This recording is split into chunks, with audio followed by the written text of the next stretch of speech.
Expose objects.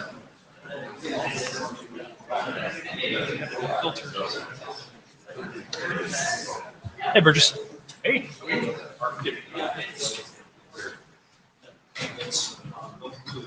Wait. Avail.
Don't take away the mic.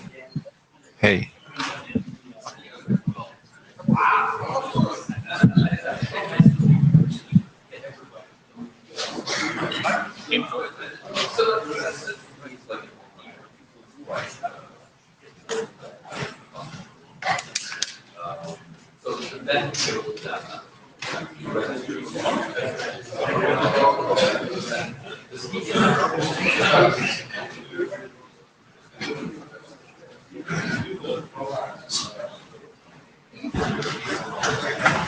Okay, I found fruit for later, which is good.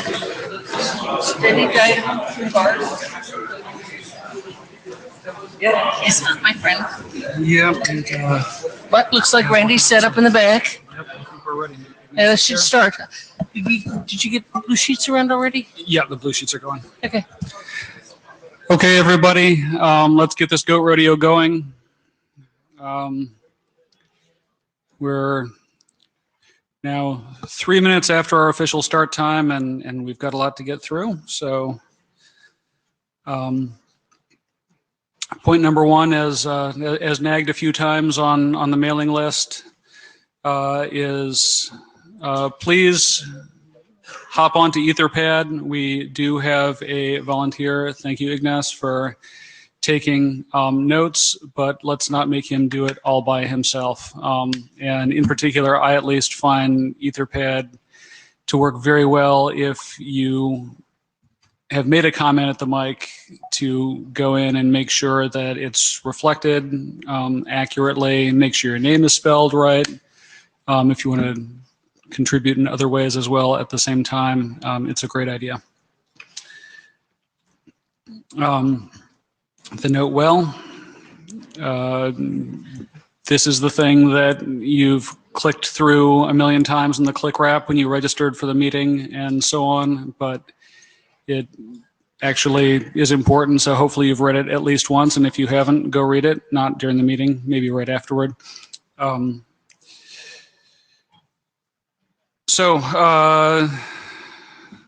out that we've been a pretty busy group. We have 2 new RFCs. Well, when I started to write this slide, I thought we had finished working group last call for large communities, but then it turned out there was probably just enough that it warranted extending it. I would rather spend a little longer on working group last call than too short of a time.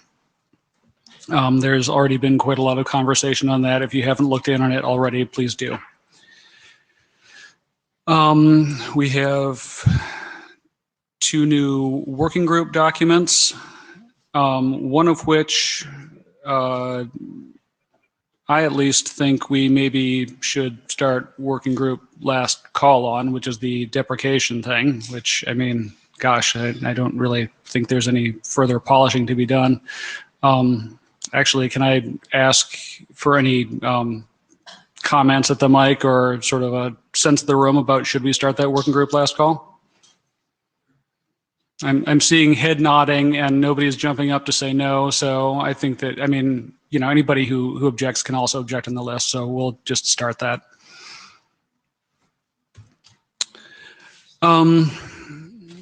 Right, the infamous implementation requirement.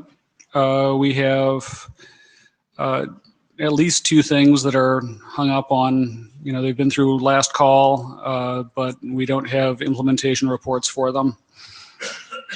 That's the URL for filing implementation reports. It's fairly painless. If you have an implementation and editing the wiki is not your thing, feel free to talk to the chair, send us email.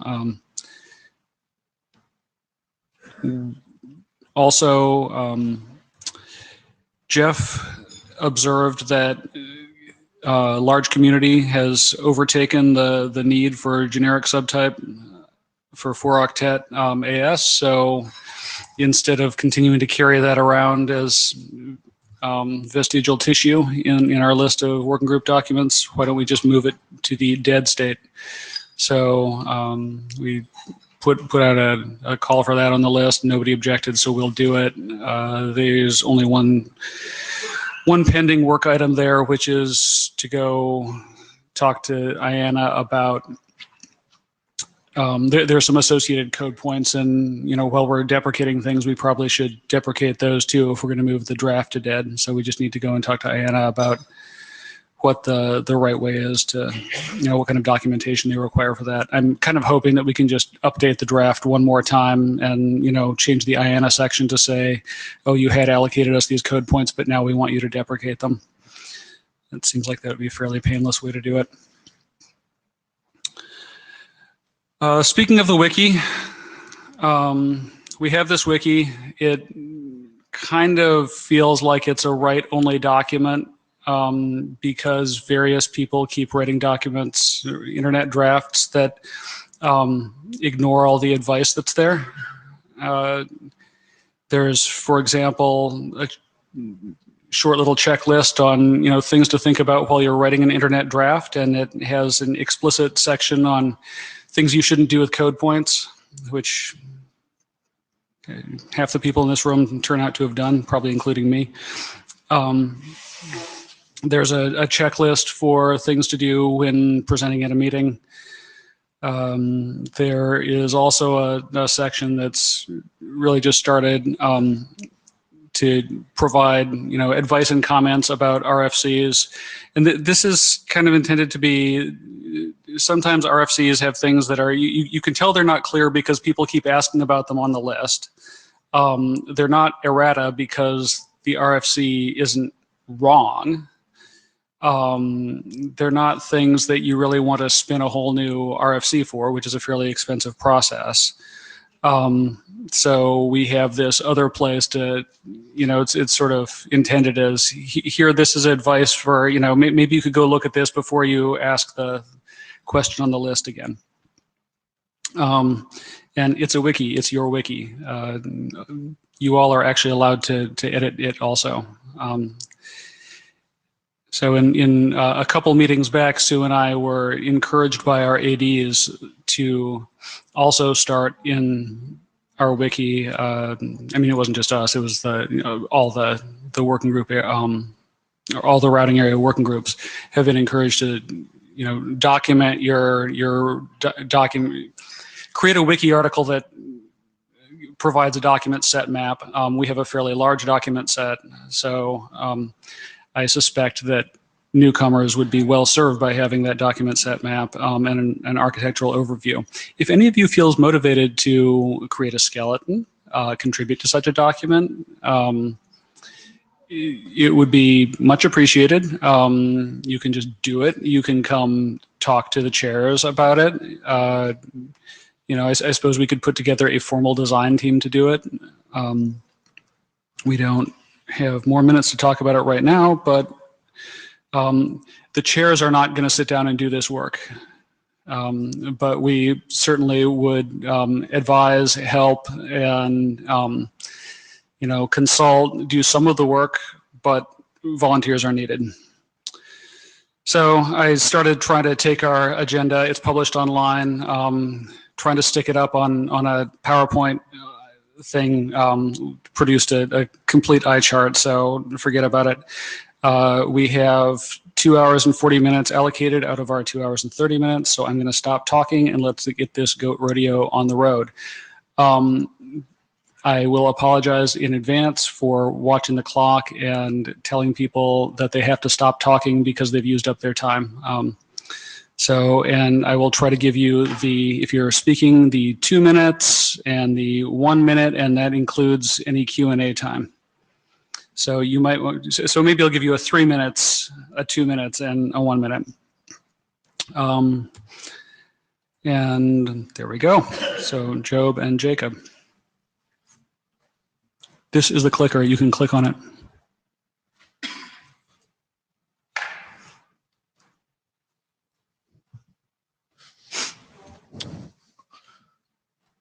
Okay, hi. In case you haven't been reading the email mailing list, what we did is we took the BGP communities and we made them 12 bytes long because they were too short. We need to put 4-byte ASs in. Thank you, Kayo. So it's more than just 4-byte AS. After we have the 4-byte AS, we wanted to have another 4 bytes for an action and another 4 bytes to put what we want, the target. So that makes 12 bytes. Okay. So there's the encoding. There was a lot of talk on the list about whether we should have the first 4 bytes to actually must be an ASN. That is usually the case, that it must be an ASN. Okay. However, in private settings, it does not need to be an ASN, but it's recommended that it should be an ASN. So, but the important thing here is that an implementation of vendor code should not be throwing it out if it's not an ASN. Right, the canonical representation.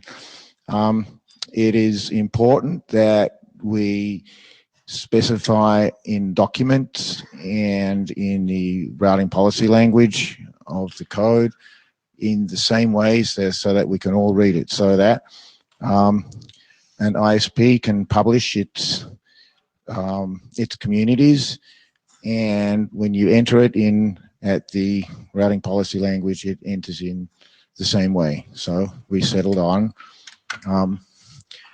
it is a non-negative decimal integers, so 3 non-negative decimal integers. They are separated by colons usually. However, if they're not, if there was an implementation that does not use colons for other reasons, and that's fine. So we allow that.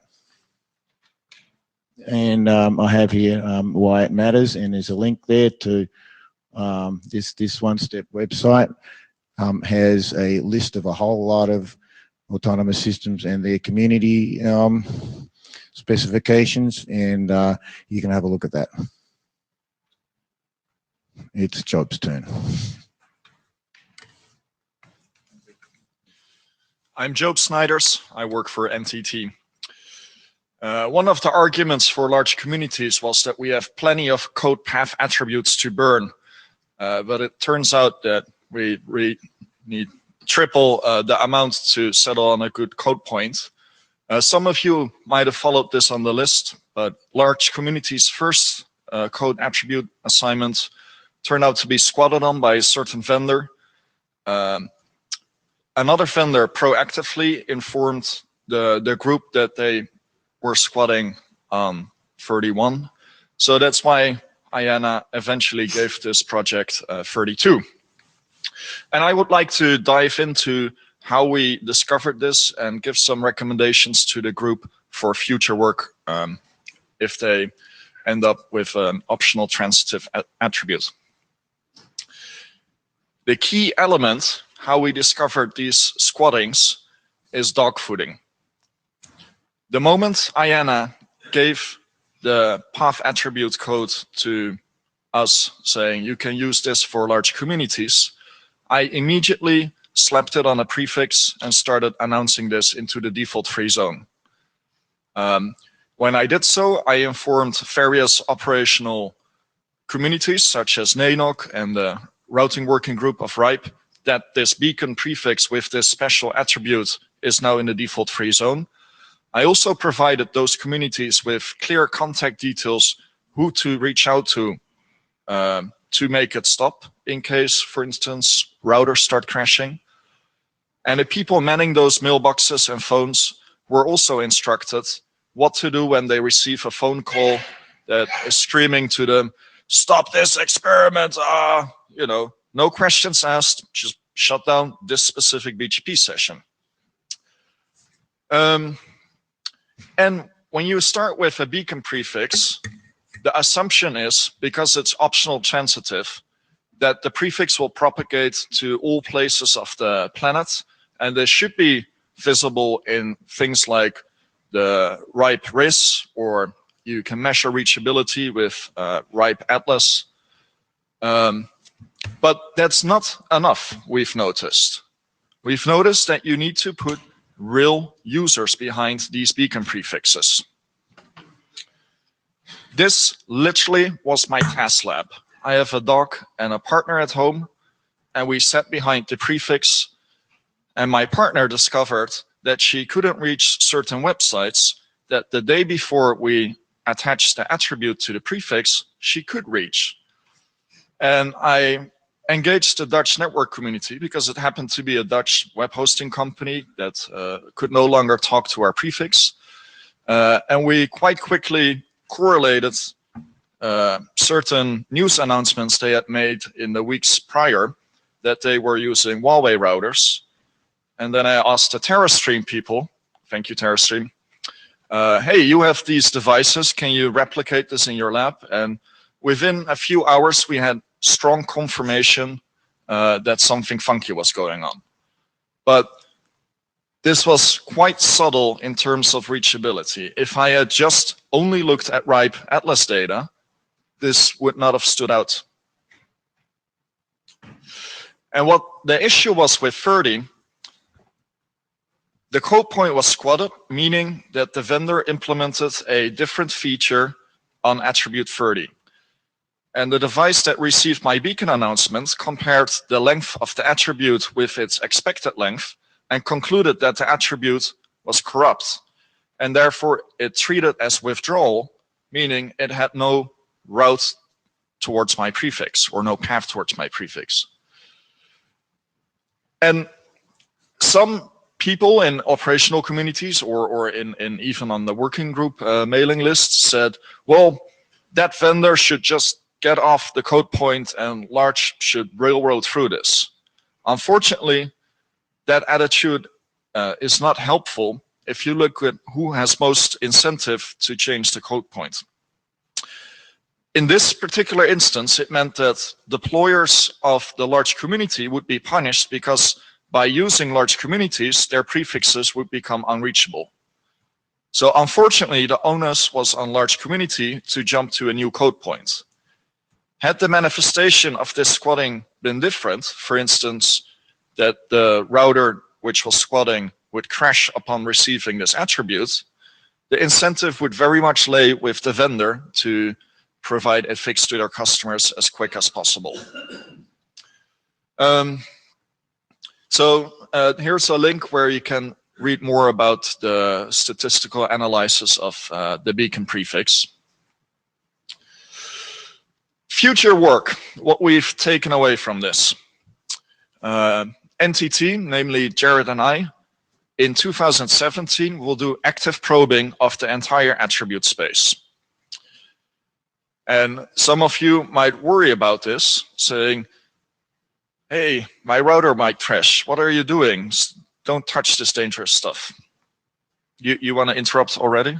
Yes. I would like to clarify this will be after it is done in a test lab. Yes. Before we engage with this active probing, we will publish documentation on what will happen, what the exact timeline is. We'll probe one attribute per day. And more importantly, we'll expose a phone number. And the moment you call that phone number and press 1, it will immediately kill the entire experiment. No questions asked. We have to jump through hoops like that. But if we don't do this in a controlled manner, if we don't do this from an organization that has multiple people 24/7 available to deal with possible fallouts, I think it would be irresponsible. But in not scanning the attribute space, we might run into more issues in the future. Other work is the deprecation draft to deprecate the 6 code points that are known to be squatted on. I would like to clarify that if an attribute is deprecated, I see no reason why it cannot be undeprecated in the future. But that, of course, would require a draft and working group consensus. And my final advice to you is if you get an optional transitive attribute, immediately start testing. Had large community waited, say, half a year for the document to be more mature or be RFC status, it would have been far too late to jump to a new code point. So use the early allocation not only to do interrupt testing, but also to do testing with the rest of the internet. This is it. We did name one of the vendors. We named Huawei, so I think it's only fair to name the other one. It's Cisco. And because free is a charm, Juniper as well.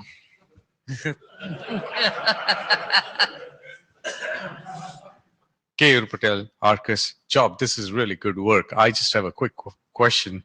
When you deprecate something, what does that mean to a software that is already deployed? Does that mean that the onus is on the operators now to pull the software out? For me, the main priority with deprecating is that it gives clear instruction to IANA not to give this number to somebody. I personally would recommend a vendor to not use deprecated code points, but I obviously have no way of forcing them. So this draft is meant to protect future work. So if we come along with large communities version 2, then these 6 code points will not be in the early allocation possibilities. So the draft, the target audience is IANA, and what you do with it, that's up to you. Any further questions?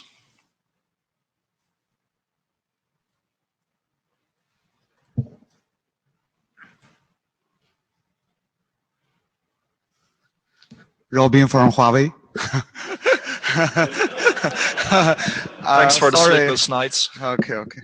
Oh, buddy, sorry, I will be criticized by the slides. Okay, as a former architect of our IP software platform, I must admit that we made a mistake, and we should do a good rule compiler.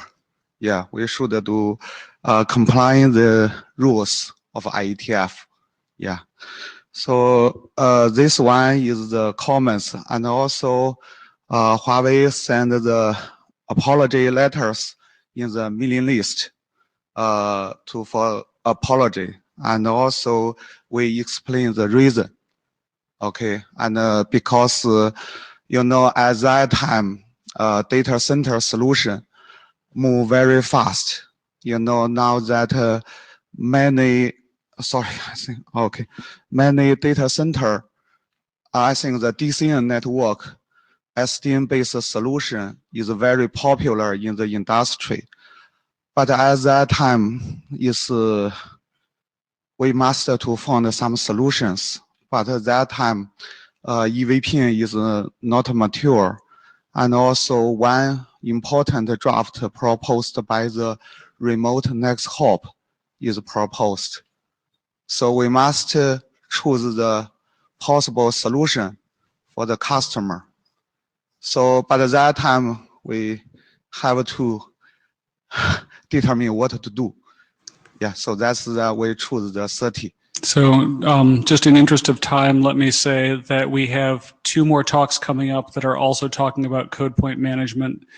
I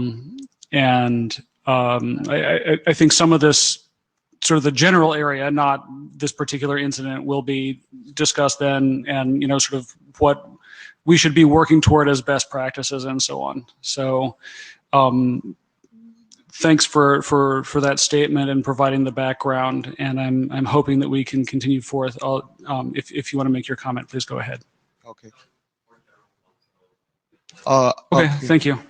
John, can I add some of this information? If it's quick.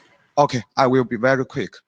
Okay, this one, I think, in fact, now I'm working on the SDN controller as the architect of the SDN. So now you know that is customer requirement moves very, very faster than our standard. Yep, you know what? Let me cut you off there and ask you, hold that thought. As you know, Jeff has a proposal that may or may not address what I think you're getting towards. If it doesn't, you know, we can continue the discussion then, but we're out of time. Thank you. Okay, thank you.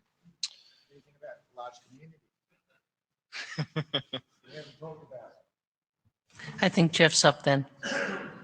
Thank you, Jacob. Thank you. Job.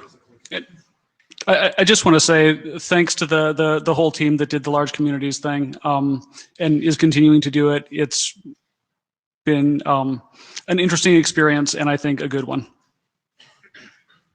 It's really helpful to hear what operators need now. So we hope you continue to speak up and say you're not moving fast enough.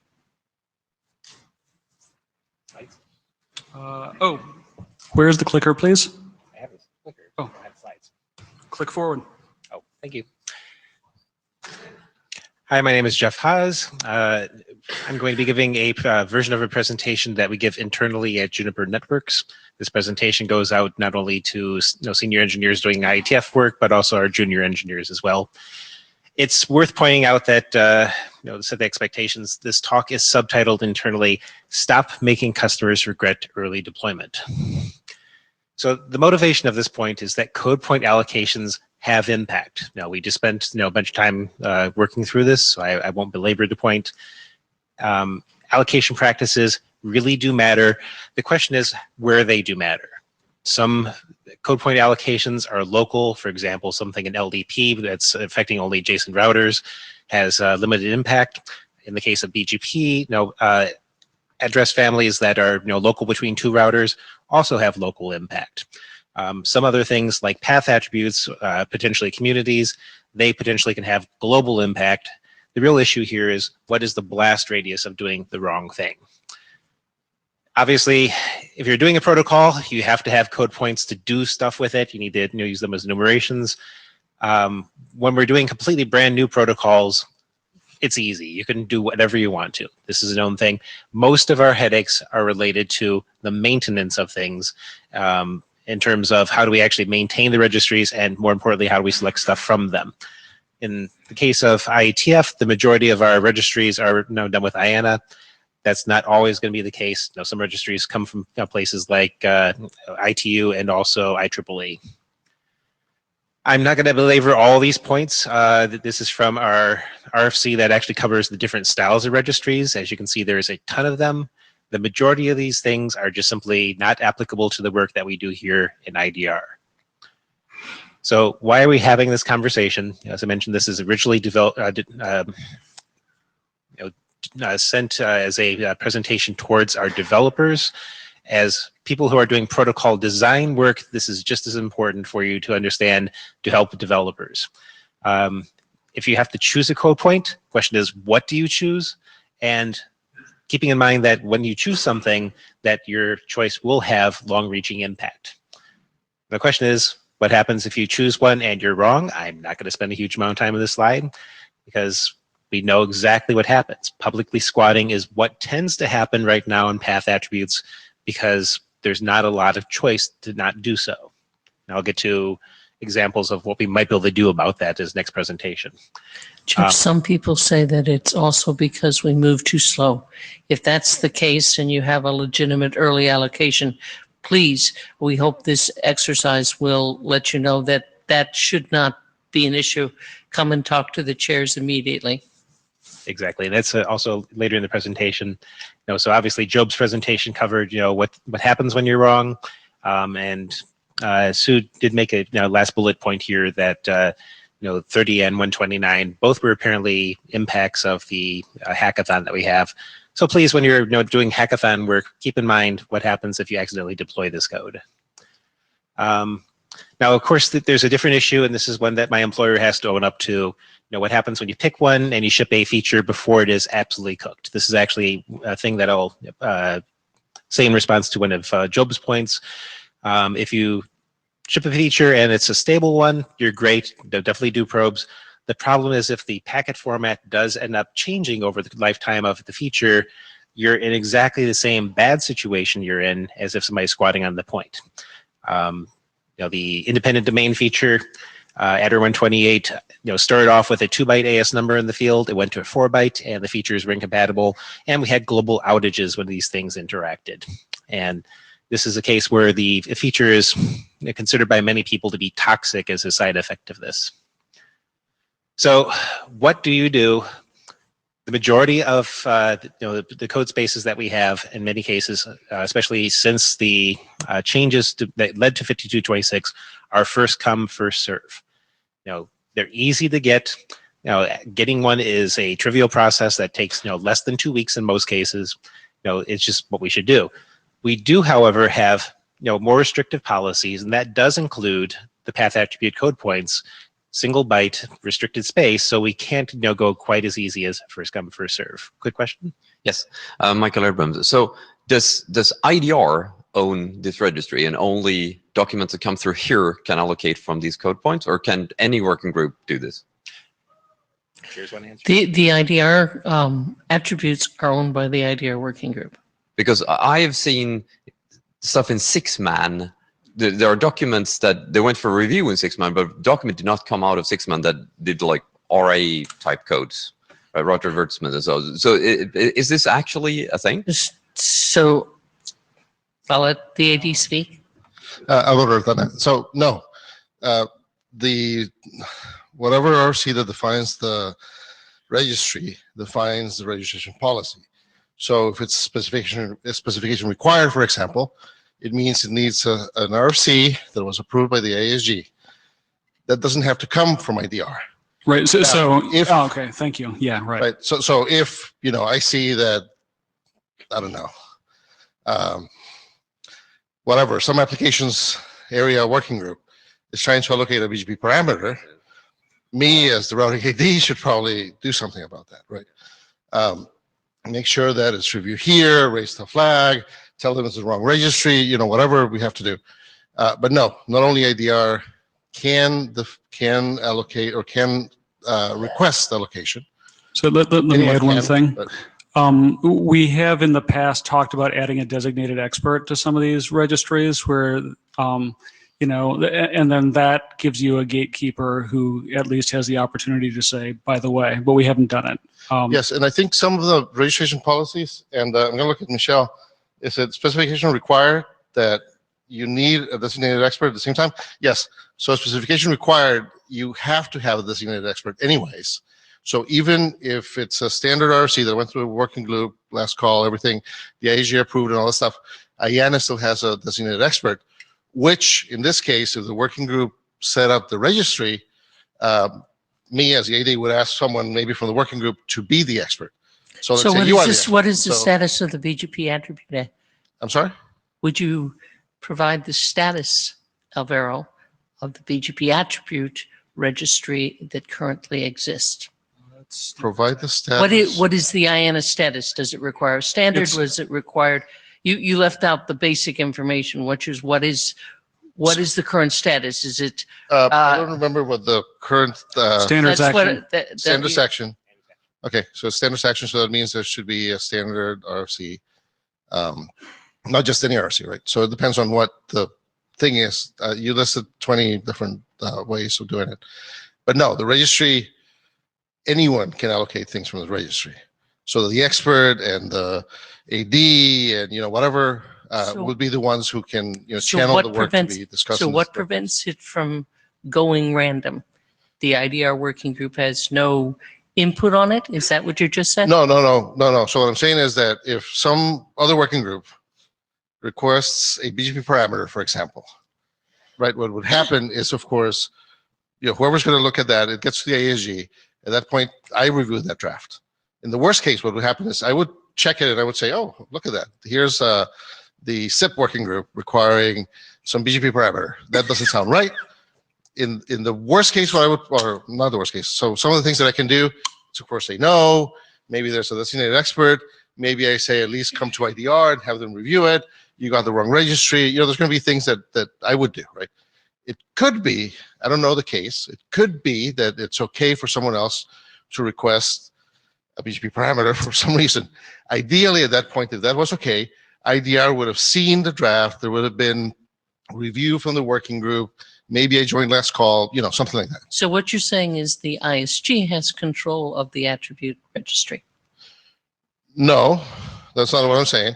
What I'm saying is that when it gets there, that's where some of the stop measures or controls or other things would happen. So to that point, when you define your registry, you have to be very specific as to what you want to do, right? If you say first come, first serve, for example, well, first come, first serve. Whoever comes gets the number first, right? So speaking as the designated clock watcher, I would like to cut Take this that off. conversation I'm happy off. to. But let's talk about it some more later this week because it's in the category of important but boring. Thank you. 3 minutes later. So as is pointed out, path attributes are in the standards action. They do require no expert review. In this case, IDR is the general expert if it doesn't devolve to our AD. That is not meant to be a complete stopgap. Stopping gate to keep you from getting work done. Early allocation does exist. Michelle did point out earlier that it's RFC 7120 that actually provides for that procedure. This means that work can proceed. I'll get to that a little bit later. The last point is exactly what Sue is talking about, that this whole thing is partially problematic because the RFC process is a slow thing. So this is the advice to people trying to actually write code. No, that's new. What do you do until you can get a real assignment? In many cases, registries have an experimental code point. Path attributes in BGP have exactly one. That doesn't leave us with a lot of work to do. The next presentation talks about what we might be able to do about that. You can use those as you wish. That does mean that for your internal experiments, you must coordinate things, because if everything's using path attribute 255 and it's disagreeing with what that means, well, it's exactly the same problem that you'd have in the internet. The problem is for anything that's an experiment, you can't ship the code that way, just because it's still going to cause exactly the same problem we're talking about, although realistically, it might be reasonable for us to say that you should drop the contents of 255 no matter what. But the important thing is you do have to have some sort of migration strategy. If we can't get a first come, first serve, or can't use an experimental one, squatting is what basically has to happen right now. And the problem is, that's problematic. You still can do it for development purposes. You can't ship the code. This is the problem we ran into, is that early code happens. You can't allow it to get it out in the field. And more importantly, you have to have a migration strategy built into the code that allows you to get off of that code point. So until you get a real assignment, oops, the next point. The clicker has stopped. There, I clicked it forward. So life cycle. If you're trying to write code, you just want to get a number, especially if you're a developer. You don't want to be tied up in all this IETF political stuff. It's just not what you're caring about. Ideally, you're going to choose an appropriate number. Experimental number is a great one. If you have to squat on a code point, you must require some sort of configuration to enable the feature. So part of the problem is, some of these early features that happen did not actually generate routes into the default free zone that have these path attributes. It was when when BGP routes passed through the boxes that we ran into the problem. So in such a case, if the feature was disabled, even if it was squatting on it internally, it should have just ignored it. And while it's tempting to use default numbers, don't do that. Provide a knob that allows you to set what that code point is going to be. There is an interesting headache about that, though. It is dangerous, in my opinion, to actually ship code that has these configuration knobs, because those configuration knobs effectively allow an arbitrary customer to do exactly the same code point squatting that we're complaining about. Policy considerations. What do I do with my spec? Eric Rosen likes to say that he has a libertarian style for this sort of thing, and I somewhat agree with him. As much as possible, first come, first serve probably makes sense. If there is a really good reason inside of your PDU to have a really tight code point space, that's fine. But if so, you may have to go with something besides first come, first serve. If you're designing your PDU format and you have the luxury of giving it a little bit of room to breathe, a larger code point space, just simply 1 extra byte is enough to allow you to do first come, first serve, and just not worry about this problem. Review considerations. Code. Code points are often scattered around the code. One of the things that you should do, and this is something that we have not completed ourselves, centralize your code points into specific files that deserve additional scrutiny from somebody who is IETF facing within your organization. That way, if you have the path attribute code points inside of one of your files and it's in a separate review process, you hopefully do not ship, in that case, something that is not ready via standards. Ideally, you do all your release process so it's tied up, that review blocks the shipment from happening. This is obviously process stuff.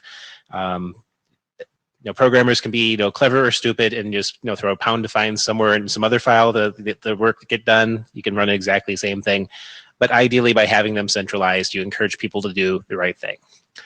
And your expert reviewers hopefully have some amount of IETF exposure.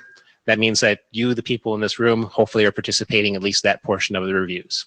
That's 15 minutes, by the way, but manage your last slide.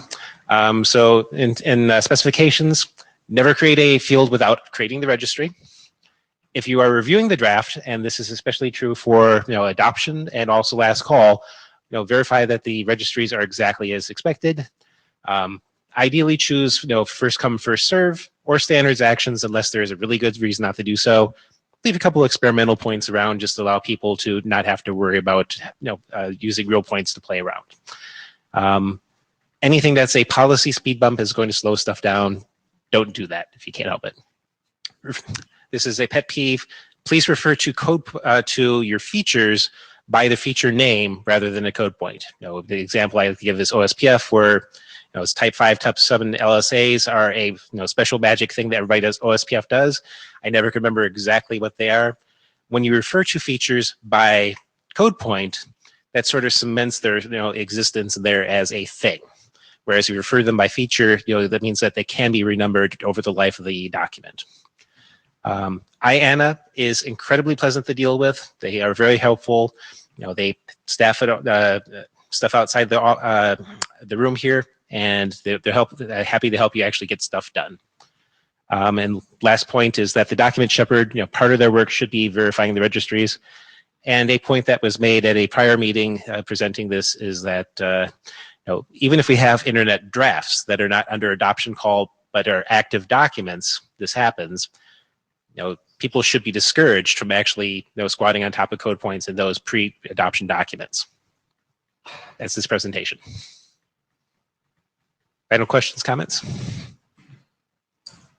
Very quickly, Murray Kucharabi, the working group should own the registry. You have to be careful saying that because the working groups aren't permanent. So who will own it after this working group shuts down? So that is very typical. And when I know, Anna, but you can't say the working group needs to approve something if the working group will no longer exist. You can't. Jeff has an answer. Yeah, when working groups close, it goes up to the responsible AD. That's just the thing. Don't have to say that. Okay.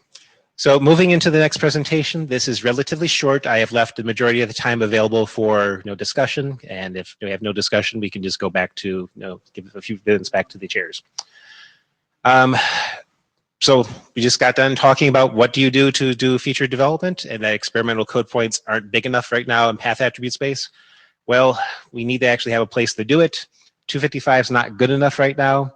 So the question is, how do we actually give us some space that avoids collisions and also gives us some flexibility to deal with the fact that features develop over time, and over that development may shift format. So this is something that was haunting me in my sleep, and I rattled off a quick internet draft 2 hours on a Sunday. General idea is that for path attributes, we should just encapsulate them. And that more importantly, we should encourage them to be filtered. Hannes, quick question. Hannes Ködler, RT-Brick. Actually, in ISIS, we having such an attribute, right? It's great. It's even RFC state, and nobody is using that. Keyur Patel, Arcus. I think the problem you have is that you only have one code point. Why don't you just expand it and let us use more experimental bits rather than have this? Because the downside of this approach is that when we start to really go down to an FCS mode, we have to do a code change, and it invalidates a bit of a testing. Oh, let me go through my last two slides, and then we can get there. And Jonathan Lee actually pointed out TCP also has a very similar thing. So this is a very common thing. This is not a new idea. I don't even claim that this is the right idea that we want to adopt. Again, this is a proposal to generate discussion. I'm not asking for adoption. If the working group wants to take it and adopt it, that's great. More importantly, let's talk about what the next thing is to do. The proposal I'm making is that we pick a common code point that allows everybody that wants to do PHP work to have a unique namespace. IANA enterprise numbers that are used for SMP, among other things, are free to allocate. You don't have to pay any money for them at the moment, and you can just get one. Past that point, some sort of internal feature number, some sort of version number, and this is the thing that I think is somewhat unique to my proposal at the moment. And then past that, your encapsulated code point. Like I said, PENs are free, easy to get. Feature code points, it's up to you to manage things. You haven't lost you haven't gained anything extra from that. You're still responsible for keeping your own internal code clean. The version number, I think, is somewhat unique in terms of the things that that I've seen out of other features, LDP, TCP, ISIS. Because one of the things that those features tend to do is you tend to work on a feature, and it's the shipping feature that you eventually leave in that place. Whereas what we have seen over the life of BGP is that things go through development long enough that sometimes you actually get different versions of the PDU in progress. This gives you sort of a encouragement to expose the fact that things change and you don't suffer as a side effect of it. If we didn't have a blast radius like path attributes that had such impact, we wouldn't care about this. But this is BGP, this is global, we do have to do a little bit better than some of the other protocols. John points out, very correctly, that the three of these things is just a really big number. So, to Keyur's point, this really is basically just a big FCFS, just in terms of the way it's structured. My proposal for this is specifically for experiments, development work. filtering is expected. The document gives some procedure suggestions in terms of you should have to enable this to allow the path attributes to go through. They should be thrown away by default. If we adopt some idea like this where we allocate a space for these types of experiments, this sort of encourages us to operate in a safe by default mode. The interesting headache, no matter which one of these types of proposals we go for, that's using any sort of internal space, numbering space, is what do we do about migration? No easy answer here. If we have Cisco, Juniper, Alcatel, Huawei, GoBGP, ExaBGP, all do versions of their feature inside of their own enterprise number, at some point you have to eventually centralize on some number. This should encourage us that eventually we all end up with a mapping of the various features in their separate spaces to a common place, and then we put it into a real path attribute. And discussion point, this feature obviously could work for, this is somewhat to Robin's discussion point. When we have things that need to be fully internal, that the outside world does not need to see. He was calling it SDN, but there are other applications for this sort of thing. This type of proposal also allows us to do this sort of thing as well. The only thing that really changes in that circumstance is what do we do about filtering? And one of the ways to treat this is that, again, filtering is okay. We just have to decide exactly what the filtering procedures tend to look like in a world where this thing exists. So again, what next? If the working group wants to do something with this, that's great. More importantly, I wanted to take the remaining mic time, however that long that is, to discuss things. We have 4 minutes for conversation. Go to it. Hi, Jeff. Joop Snijders, NTT. Thank you for putting together this idea.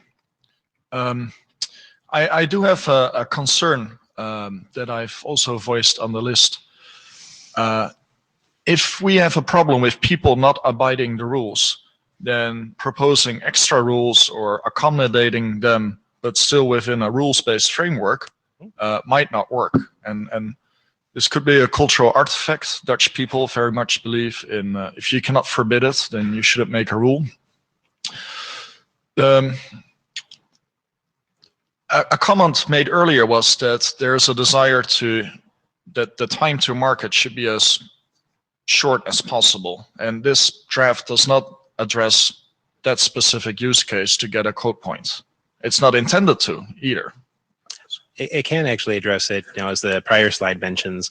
The formatting, again, allows people to do whatever they want to and gives a structured way to do that to avoid the collisions.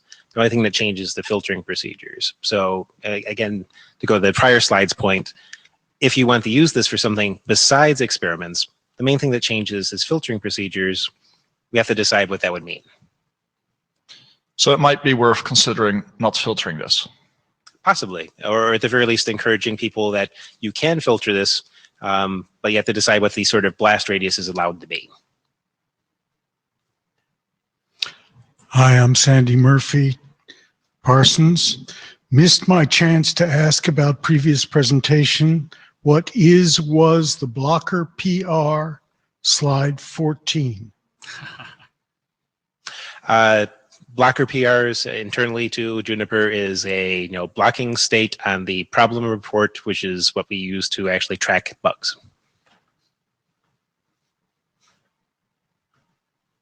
Robin? Okay, Robin from Huawei. In fact, we already implemented the LTP mechanism based on our IPsort platform. We prefer the mechanism. Definitely, we will support your work. Okay.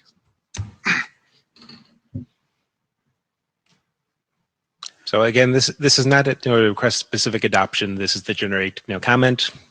My request is please think on this, take this to the list, and more importantly, take this in the context of the prior presentation. We have to do something to keep the global tables clean, just simply because of the blast radius concern. What does that solution look like? Here's one way to start thinking about it. Please offer other suggestions.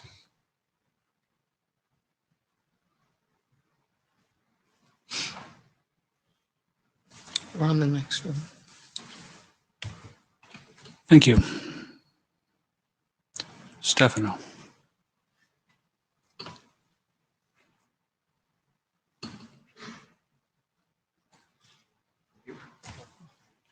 Hi, Stefano Providi, Cisco. A very short update on the segment routing T policy. We are now at version 2. We have 2 more authors and contributors. Just as a short reminder on what it is, it's a new SAFI with a new NLRI advertising a policy being identified by an endpoint and a caller, and also contains 1 or more source routed paths. What we changed is essentially we made the endpoint mandatory, while in the previous version it was optional, and the binding SID now is optional while it was mandatory. The rest is a matter of just clarification text, so we didn't change anything in the behavior that we described. We added a section on the reception that contains acceptance, usability, instantiation, propagation, and description on how to steer traffic into a policy, just for clarification. We have, I think, at least 3 implementations.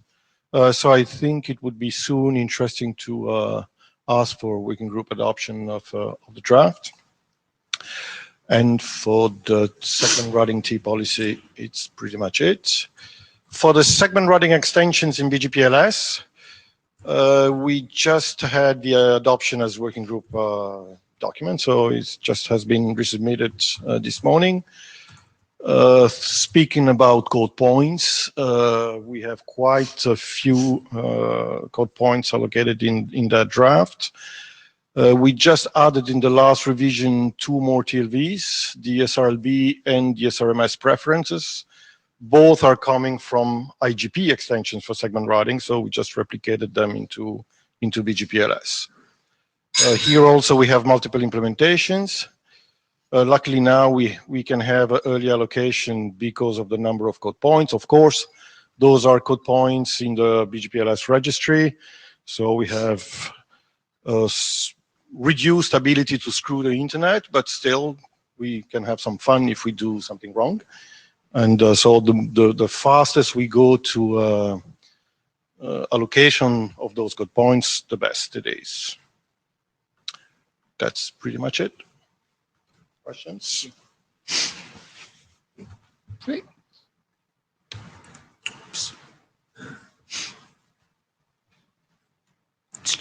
It's your turn, Stefan. Thanks, Stefano.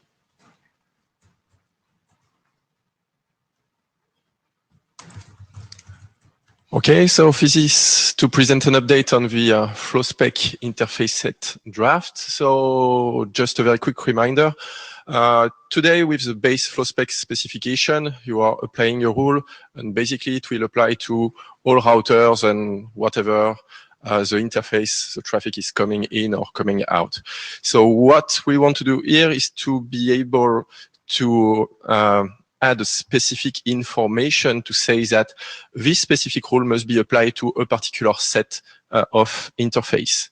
So we are reducing the scope of the application of a particular FlowSpec rule. So we are using an extended community for this purpose, which has the following encoding. So we have a kind of group identifier, and we are able to encode the direction of the filter. So we are able to say that I want this filtering rule to be applied in the outbound way or incoming way. So what changed since the last presentation? So we received some comments from the working groups that we took into account. So the first point is that this interface set is a bit specific, because today in FlowSpec you have match criteria that are part of the NLRI, and you have actions that are extended communities. And this interface set cannot really be considered as an action because we are not applying a specific behavior here. We just want to scope something. So I think it was a comment from Robert. We are introducing this notion of scope in addition to the match and and actions. So we are able to apply a particular filtering rule on a particular scope, and one of the scope is a particular set of interface. Now, regarding the encoding, so there was some discussion also, and we finally changed the encoding. So the payload that has displayed before hasn't changed, but rather than using it was a 4-byte AES extended community, we are using now a route target where we can apply a constraint route distribution. So we are proposing here also to create a registry for all the new flow spec extended communities, and this particular route target, so the interface set route target, will be part of this new registry, and any additional flow spec action or other scope can be registered within this registry. Another comment that we had is that we were trying to describe the interaction of the flow spec route with the existing mechanism, because here we are putting the flow spec route on particular interface, so we will have to deal with the existing features on the interface, whatever it's a PBR, ACL, net flow collection or whatever. And so in the previous version, we described some examples. So for example, what priority could be done for ACL or for net flow. But it was not really a good idea because it was not possible to be really exhaustive. So here we are proposing something more generic, so telling that the flow spec processing must be done after all the existing permanent action, whatever it's inbound or outbound. You have a question, AC? AC Lindum, yeah. What if the actions prior to this one change the interface? Does it still get applied? Sorry, can you say it again? What if it's an action like policy-based routing and it changes the interface? These are flow spec actions, right? Do you mean a static PBR rule? Yes. In this case, let's say that you have a flow spec outbound rule. It will not be used because your incoming action will change the outgoing interface, so your flow spec route will not be applied anymore. So it would still be filtered if it were an inbound. If it is inbound, yes, it will be processed. We are also adding, just for information purpose, the ongoing work on FlowSpec v2, which may provide more guidance on the precedence rules, but it's more applicable for FlowSpec v2, while this extension is essentially now for FlowSpec, the usual FlowSpec that is already deployed. So what are the next steps? So we are welcoming comments on this latest updates. So feel free if you have some comments. We are also starting to work on implementation. So I know that there is something that is starting on a vendor, and I'm also investigating with other vendors to start implementation. So at a certain point, maybe not now, but in a couple of weeks or months, we will do. We will need to go to early allocation to start the implementations. So this is a private comment, not a working group call to this. In the working group, we had discussions about revision to version 1. And I think we're still discussing that. There were two parts. Part 1 was to get the errors fixed in version 1. And part 2 was to decide the ordering and the problems with the existing version 1 actions. I just want to make sure I understand this is both a version 1 action and a version 2 action. Is that correct? Yes, it will be applicable to version 2 also. Okay. So in that case, the third comment will come, and I hope some people have talked to me. I went to the North American operators to see if they were using FlowSpec and how that was working. Some of them suggested they just want the filters and they might want to just not enact the actions. Have you heard that discussion from people who are using your FlowSpec in your area? No. Okay. The suggestion was, I want all the filters because I want to have all the filters in FlowSpec, but I don't want any of the actions. And can you give me something that does that? Yeah, for example, in the use case we are targeting, it's also just to filter. Okay, thank you. Robin? Robin from Huawei. In fact, we are, I think that is the draft we proposed that is redirect to generalized ID. I think here, because I need clarification because this draft is changed a lot comparing the previous version. But still, that time when we propose the generalized ID, that the issue is because you say that the interface site, such things does not exist entity in the router. Maybe tomorrow we have other site, such like a tunnel site. Can you understand this one?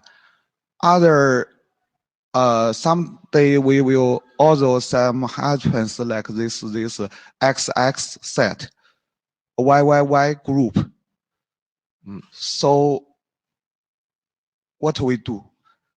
I'm not sure to understand where you want to go. I think, sorry, maybe my pre-English. No, it's okay. So I maybe after the this one I will discuss with you. Yes, or yes. maybe we'll move to the mailing list. Okay, and we can do a diagram and you can explain. Or Jeff, you have a... Yes, if I could attempt to interpret your question, Robin. The interface set feature works on group IDs that are very general. So if you wish to assign tunnels as a specific group ID and use your FlowSpec across just those tunnels, this feature will accommodate that. Does that help?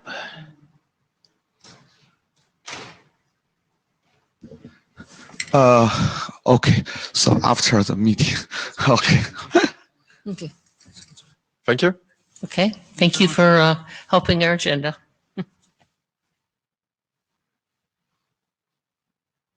Albert? This is Albert's first presentation at IDR, so we welcome a newcomer. And it's your first ITF too, right, Albert? Hello, everyone. I'm Albert Dong. I'm a colleague of Jason Hao, who is the main author of this ITF working group draft. Here I want to give a presentation about the update of this draft since the zero version. Okay. And we defined new flags for VLAN and chink action. The actual exactly definement is in the draft. We encourage comment, and we also want the early allocation of the code point so that we can go on in our real development and deployment case. Okay. And this L2 VPN FlowSpec component types we need to define a lot. Here we have Ethernet type, we have source MAC and destination MAC, and maybe DSCP. All these code points need to be pre-allocated. Okay. Next. We also defined the ordering of traffic filtering rules, and this is pretty much according to the initial RFC 5575. The ideas are quite same. Remain the longest prefix priority. Okay, we go up. Go back up. Go back. Yes. The next step is we already in the design phase for L2 VPN flow spec implementation in Huawei product, and we also want to implement L2 VPN flow spec server in Honest and client in Huawei product. As far as the early location of the code points, we can start the implementation, and later maybe next idea we will report back the results to the idea working group again. Thanks. Any questions? Okay. Thank you, Albert. I had a question. Sorry, Himanshu from Siena. Okay. Is this L2 VPN by BGP? Is it eVPN? Is it for? It's BG, it's flow spec. Yeah, BGP flow spec for L2 VPN, not for eVPN. Okay, but you are doing the L2 VPN using BGP signaling? Oh, not signaling, just flow spec. Flow spec. So from the server, we can ask the client to do some action using. This is asking egress B asking the ingress B to do some VLAN tag translation. Not like that. We have the BGP flow spec server, which can ask its client to do BGP to do the flow spec, match the flow and doing the action. Okay. Just like the IFC 55 or 75. Okay. Himanshu, it's an approved working group document on flow spec for L2 VPN and a particular flow. It is not any L2 signaling other than the filters. That's what he's talking about. Does that? Yeah. It's not signaling. It's just flow spec. Okay. Robin from Huawei. Himanshu.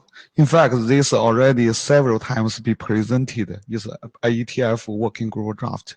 So maybe you are not aware of this one. We know that you are familiar with the L2 VPN. Definitely we will talk after the meeting. Okay. Okay. Thanks. Okay. Thank you, Albert. Peter. Peter? Thank you, Peter. If you need some more time for your email, it's okay. Okay.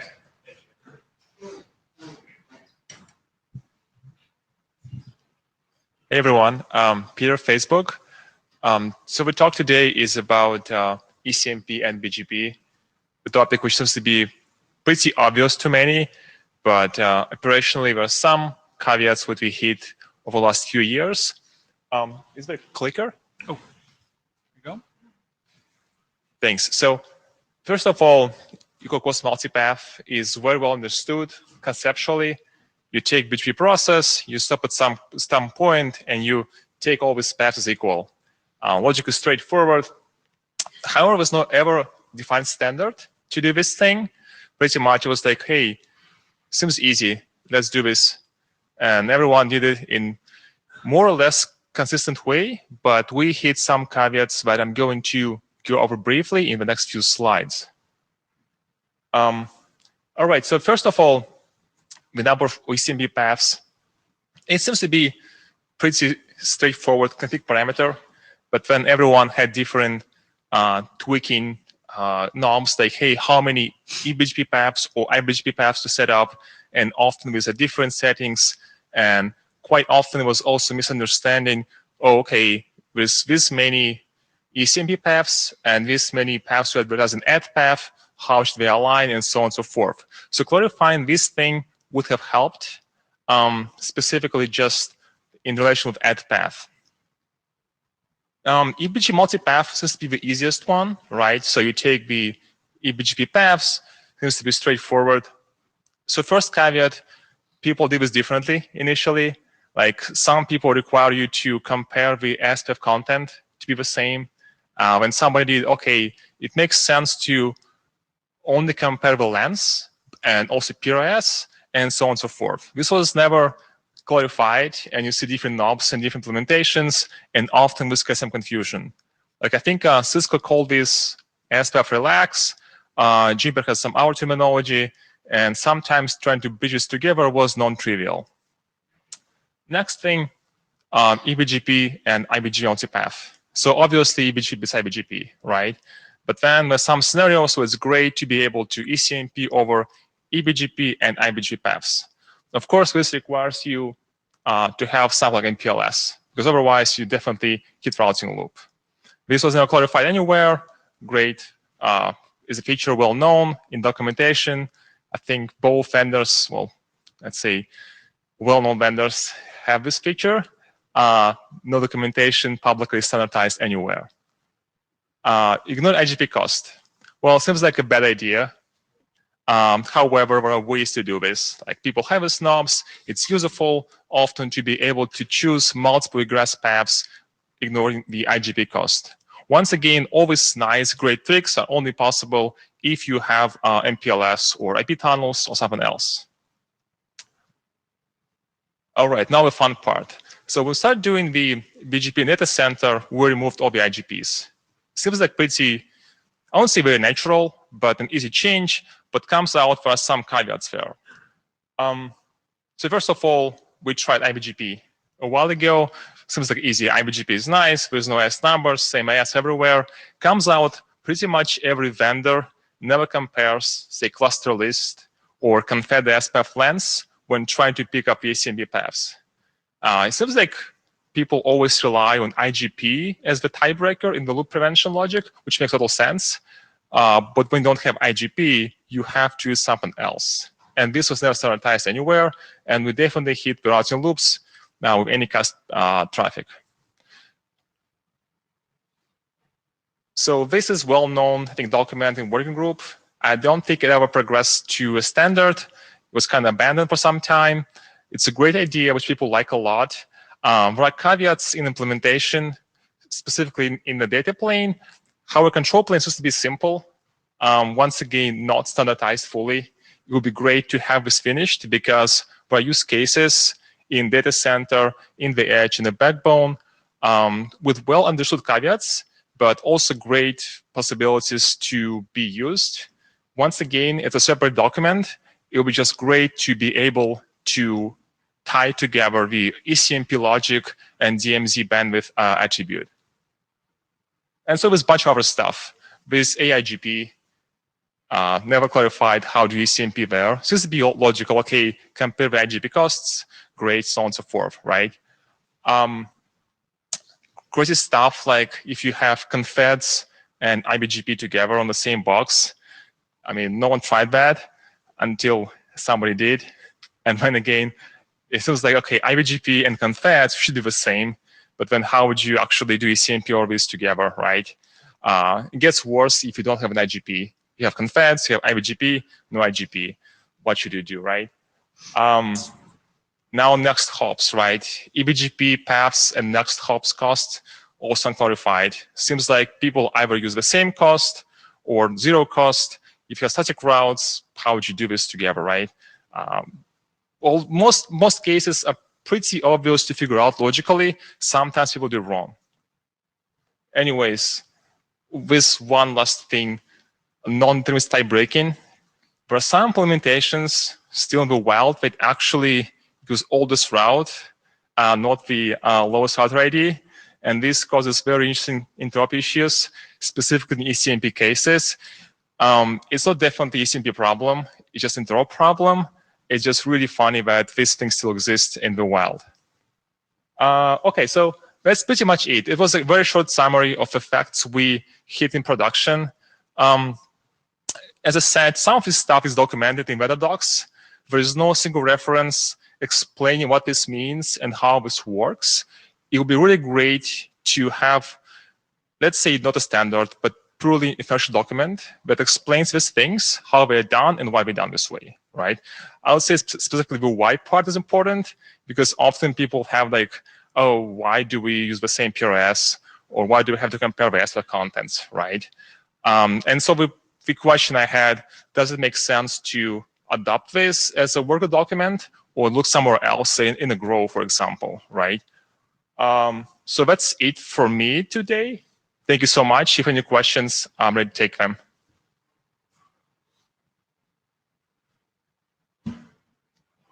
Jeff, as Peter, quick observation, not so much a question. When I was learning BGP more years ago than I care to count, I asked some of the questions about why are these features not really documented in the RFCs, and the explanation I was given at the time by my elders was that the core spec had to be correct, and it's easier to explain, and it makes a lot of sense. But a lot of these knobs, as you point out, are only safe to do for certain topology types. A lot of the tunneling mechanisms that didn't exist at the time now exist and allow you to use some of these things in an even less safe fashion. And obviously, data center type situations have different constraints. We're using BGP for things that are not just internet core routing. So I think the lack of documentation is one part. They were known to be unsafe at the time in a lot of circumstances, and they didn't want to document things that you had to put in more than half the document as caveats. My second bit of commentary is Grow ran into a very similar issue when they were trying to document the features that were related to doing BGP AS transitions, the local AS and AS translation, that sort of thing. It bogged them down for quite some time to sort of try to shake out more than one vendor's version of how these things worked. This is a laudable bit of work. And it would be nice to see it documented, but I suspect you're going to find this is a bit bigger work than you're expecting. Okay, thank you. Jeff and Sarah. So anyone who tried to configure BGP in their life in multi-vendor environment had been hit by this issue. So it's due time. So question to you, whether you want to have all the knobs documented and compared and have some kind of BCP document, or to provide guidelines or what should be the default behavior in such cases, especially in combination of different features, and expect changes from vendors, how BGP behaves in particular cases. So I don't expect changes. It would be just great to have at least standard terminology in some cases, like SPF Relax, for example, used by Cisco, right? And then make it a BCP, maybe not, more like international document for people just to understand the caveats. I would say more like a caveat document. You're creating kind of multi-dimensional array because different vendors stop at different stages of best path comparison to provide a CMP. It's not as easy because meaning of different keywords in CLI is different. Oh, definitely. A CLI is it's a fair game. I would say just having conceptual explained why things are this way would be really helpful. And stuff like cluster list totally was confusing, right, for people. When we tried this first, why it was happening, it seems like people should be considering this. And they do, but when they truncate this process, apparently people just stop it. So, people like yourself have buying power. So why don't you impose common behavior across implementation rather than just trying to document them? Well, enforcing something is difficult. It's much easier to document the problem, and it is great awareness. That was my experience so far. Thank you. Sean Zandy, LinkedIn.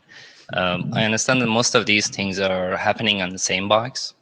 This decision process, that's why maybe it's not documented in IETF between protocols. But as operator, I just wanted to second Peter's point that it's important for us that decisions that are being made on each box is similar, not to be different between vendors. So cool. Thank you. Appreciate that. All right. Thanks, guys. Thanks, Peter. Thank you, Peter. Who's presenting? Is this Robin? Robin, am I presenting who's presenting the RPD? Is it? Where did Robin go? He's right there. Okay, there he is. He moved his chair. I will do the MPLS path programming. Robin's a little short on sleep, guys. He had Yeah, we are humble and also are sleepy. Okay, I like to give the chance to my colleague about this. Okay, so this topic is BGP flow spec extension for routing policy distribution. Okay, so now that we get more co-authors, so I will just introduce the progress and updates of the draft. Next slide. Okay, so this is presented several times in the meeting. So from change from the latest the updates, we refine the use case because the China Telecom they prefer the solutions based on this one because they want. I think now that a lot of operators they would like use the BGP to do the policy self-adjustment and steering the traffic. It seems the BGP is a powerful tools and maybe the only choice can be easily be evaluated from the old error to the new error. So now they identify the use cases as a customer, propose the draft in the group, working group. Okay, so that you can to identify to read this draft, so understand the use case. Next one, so that we give the implementation information. So this based on the this platform, so that we do the implementation and do the prototype and to verify the idea. Okay, next one. I think this use cases has been proposed several times. And also at the beginning, we wanted to define some of this the community attribute. But later we think is the better way to incorporate the existing work in the IDR so that we can combine the wide community attribute. So make our the use cases and also the solutions to happen quickly. So we will try to, I think the wide community attribute draft existing for many years. But now I think the this central controller application widely be used by the operators. So I think now we think the wide community attribute will be a powerful tools and can combine with our innovative ideas. So this is our the thought on this one. Next one. Okay, so here is just the application.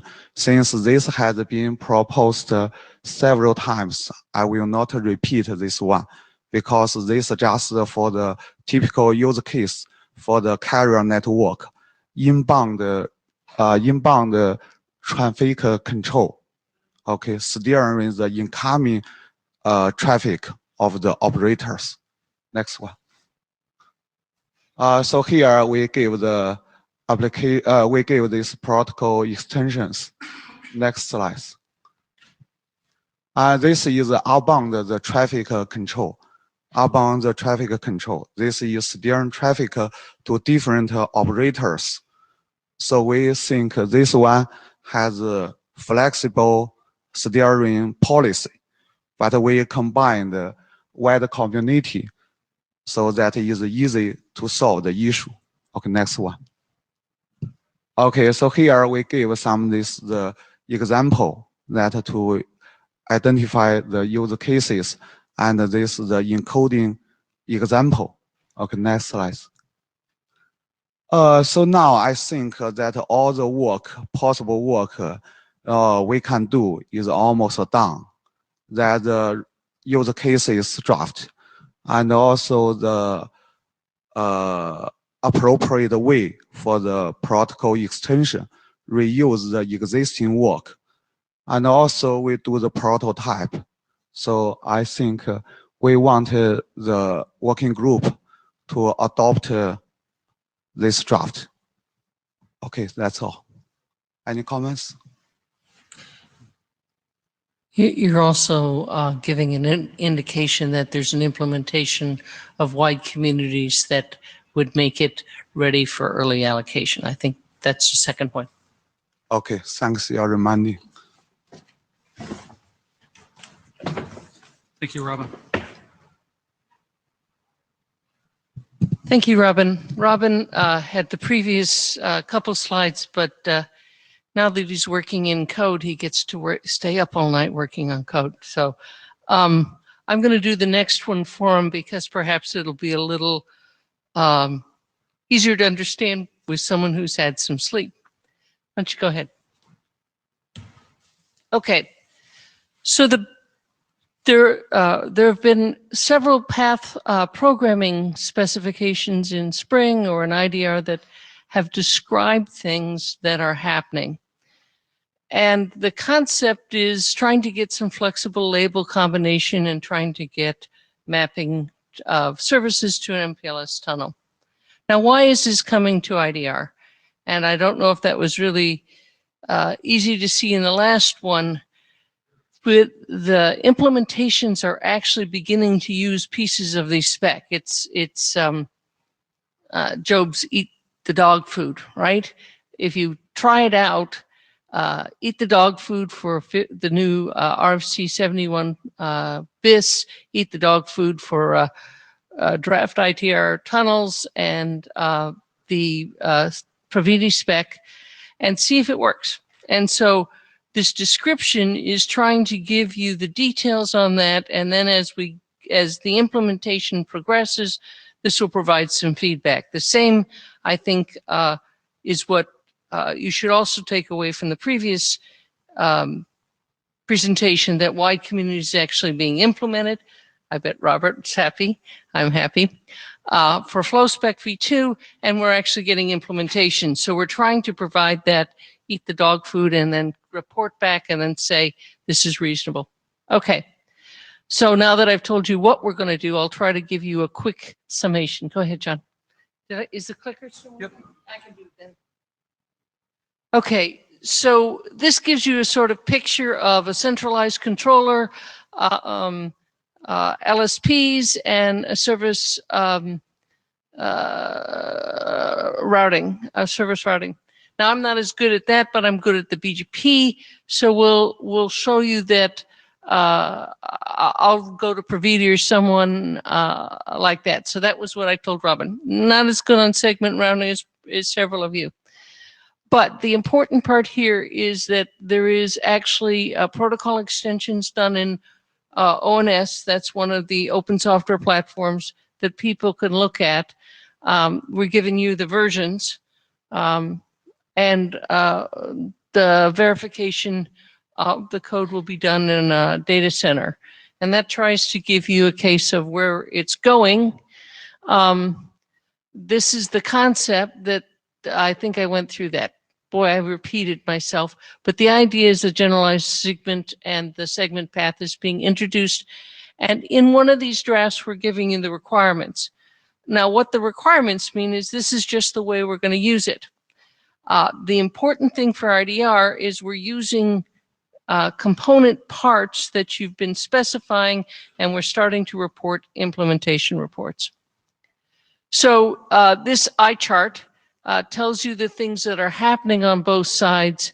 I'll let you read that at home or at your leisure, but that's what these other drafts are being used to do, to have a centralized mapping distribution, both local and distributed, to be able to identify a transport MPLS path, to be able to have endpoints, to have priority setting, and in the segment routing, to be able to distribute segment bindings.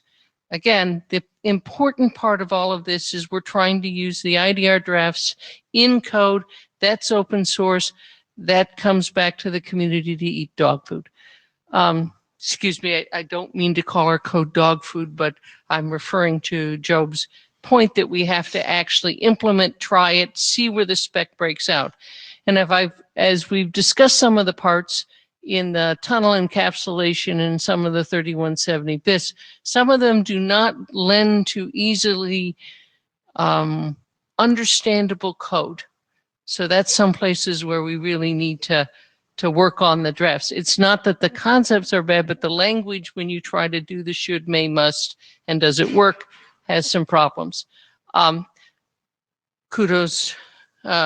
There's nothing in the last one that they found so far, but we'll be implementing and refining back to you.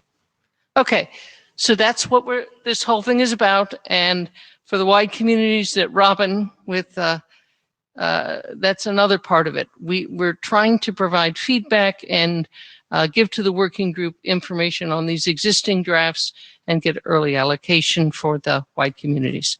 Questions? AC, did I kill segment routing? Robin, anything I missed? Okay, can you previous slides? Which one? Okay. No. Okay, so this one. Yeah. In fact, 2 years ago, my team began to do the research on this work. In fact, these several options proposed in the later draft has been discussed internally. But this option, at last, we dropped to some reason to give it up, because some of these the design principles. For example, we should not confused, because this may be confused because some of the segment list and the label list. Yeah, because the segment list sometimes can become the label list. So this will totally confuse the network engineer. So that's why we define the segment and the label as a different ideas or the different concepts. So this is the first principle. And the second one, and also MPLS power programming, a redirect to tunnel should be decoupled from the label list or the segment list, because some use cases redirect to the label stack. I mean, the encapsulate the label stack. They only use the use case will only use the label stack, not use the tunnel. So that's one. So we need not to mix these things all together. So next slide. Okay, but now we observe the draft is a IETF IDR tunnel encapsulation. I think the name will be misleading, maybe, because everyone seems is the tunnel encapsulation, but the internally it can incorporate too many TRAs. Yeah, the label list, and also the next draft based on the tunnel encapsulation segment list. But this seems different concept from the tunnel, because that's a label list instead of tunnel. So I think this may be misleading. So I think this is no problem, because for the past years we do the verification, we understand this one. Yeah, we do some of the prototype work, and we also try to implement based on the open source. Okay, so that's I will explain, because now that I have explained, BGP will be a very, very important tools in the new era. The central controller applications. So the first past years, it seems. So before you continue, Hannes, do you have something you want to respond to that Robin has just said, or should he finish making his statement and then you'll comment with yours? Hannes, please let me finish.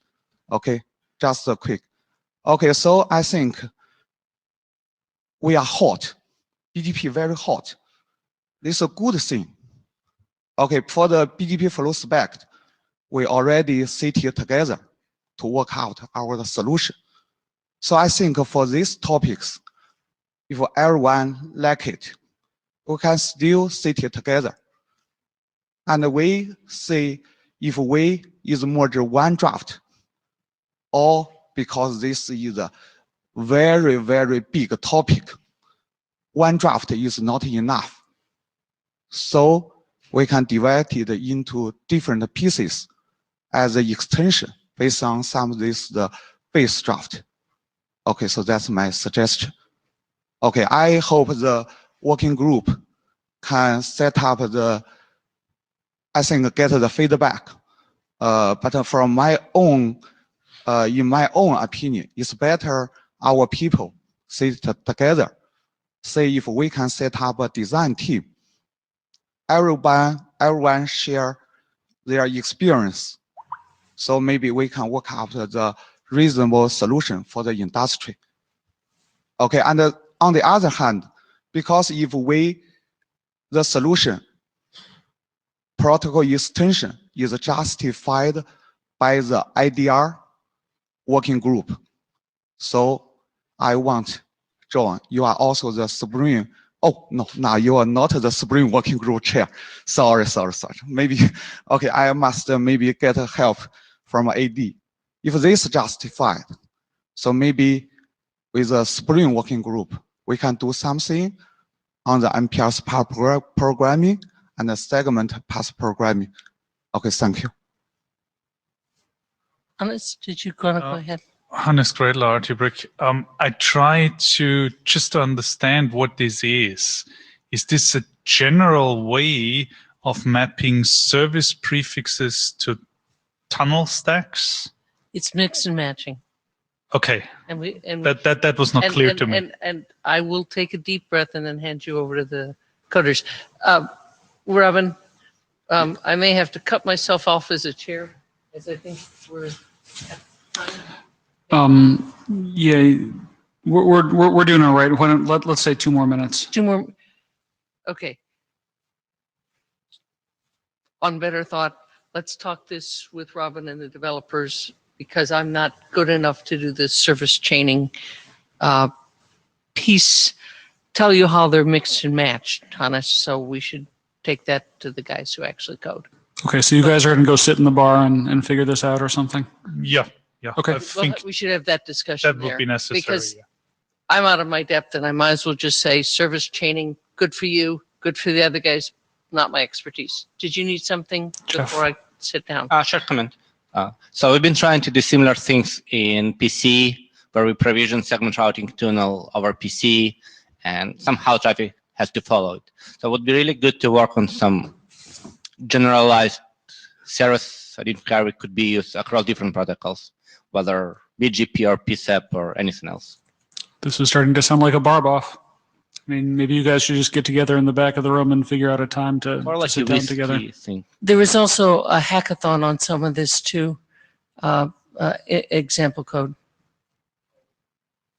Excuse me, ITF. This ITF's hackathon had examples of some of this code. Okay, so that I just want to add one comment. Okay. In fact, in the architecture of the MPS path programming and the segment path programming, we propose the IGP, propose the protocol extension requirement.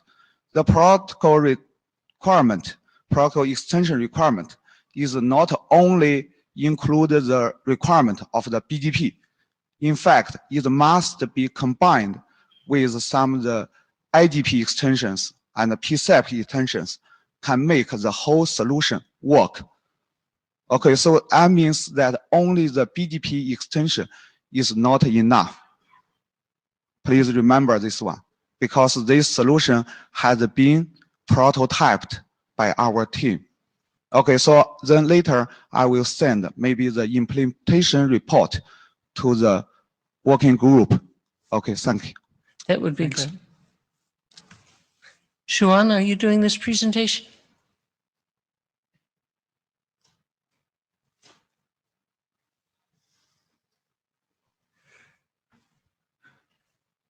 You have plenty of time, so speak slow.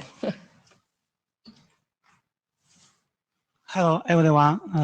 I'm Sun Wang from Huawei. I will introduce the BGP extension for seamless BFD. Oh. Here, hold it the other way up. Oh. No, it's turned. Okay. Okay. SBFD IGP has been extended to support SBFD. Now, in our seamless MPLS network, we need to deploy the seamless BFD. But okay, we think for advertising the SBFD discriminator, which is spanned across the IGP domain, we think BGP is better. This is a simple extension. SBFD discriminator TLOV can be mapped into a TLOV node attribute. This is the coding format. The value point of the TLOV is variable and is equal to the corresponding value portion of the TLOV defined in IGP IFC.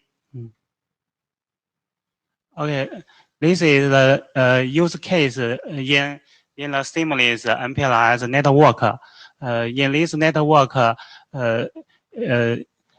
IGP can be used to extension to advise the SBFD discriminator in his area. Then we can use the BGP to advise the SBFD discriminator get from IGP.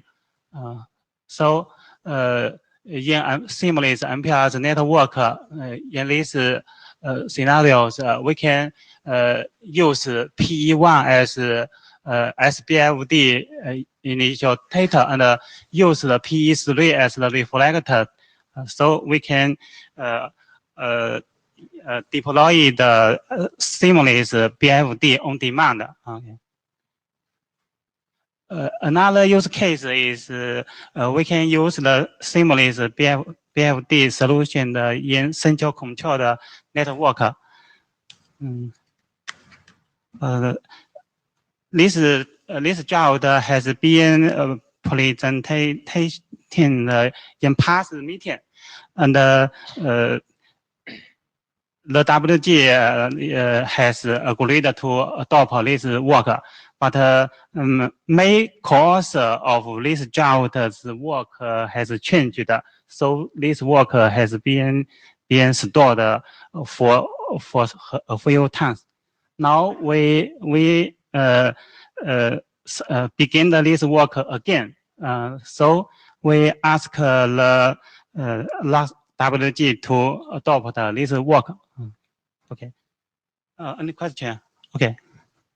Sean, 2 questions. Could you go back to your topology slide?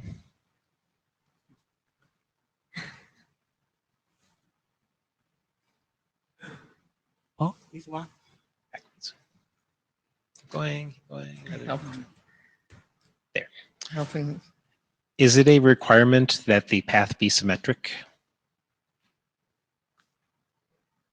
Oh. So your green shows your SBFD session going to the reflector. It goes back. Do you care that it traverses the same path each direction? Oh, I got your question.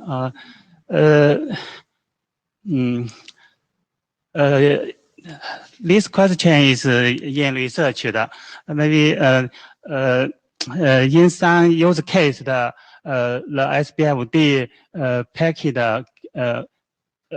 can go from P1 to P3, and the return packet may be returned in different paths. Okay. So you do not care. Thank you. My observation, and I'm wearing my BFD chair hat, I believe this extension for BGP LS is reasonable. So I think this helps. My second observation is that BGP without BGP LS does not currently have a way to distribute BFD discriminators for SBFD. Should this work be more general? Okay, so I think now that is Okay, Robin from Huawei. Okay. Thanks for the Jeff's comments. Okay, so that is now that at that time, because BGP link state is not so hot. Yeah. Okay. So that, but now that maybe some of the new tools.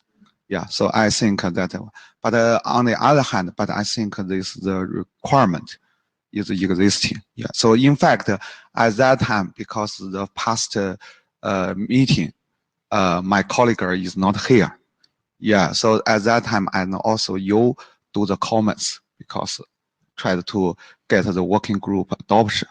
But later, some of these co-authors have a lot of change because this the hot word. Yeah. So now that the work is deleted by ourselves. Okay. Again, we apologize for this work. Okay. So that one after this meeting, so I will talk to you so that we talk about this the BFD and the BGP link state if it's okay. So we work up the possible solution. So we'll modify it. So then this try to through the mailing list get the feedback. If it's okay, so for the working group adoption. If not, so we will go on to refine our draft. Okay, thanks. Thank you. Okay, thank you.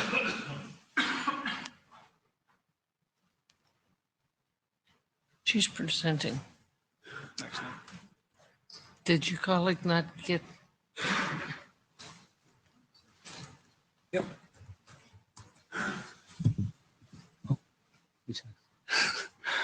Hi everyone, I'm Jaedong from Huawei and going to present this draft carrying the congestion status information using the BGP extended community. Okay, it is observed by some operators that knowing the congestion status of the AS exit link will be useful for the BGP speakers. One typical case is showing is this diagram in which this router X has multiple exit links to the internet, and when it knows that the exit link through the backbone network is having the congestion problem, it can steer some of the traffic to another exit link. So the similar case are also specified in another draft from another operator. So the suggested solution to this problem is to carrying the link's congestion status information with extended community. So this because this congestion status information will be useful both inside the AS and also between multiple neighboring ASs. So this should be optional. Yeah, it is an optional transitive attribute. And for network which deployed with SDN controller, such congestion status information will help the controller to still steer the traffic, internet access traffic among all these access links with because it has a global overview of the congestion of the network. And if a router reflector is deployed in the network, it is suggested to use the add pass functionality with a route reflector because to make it advertise multiple routes for the clients. So here's a suggested encoding.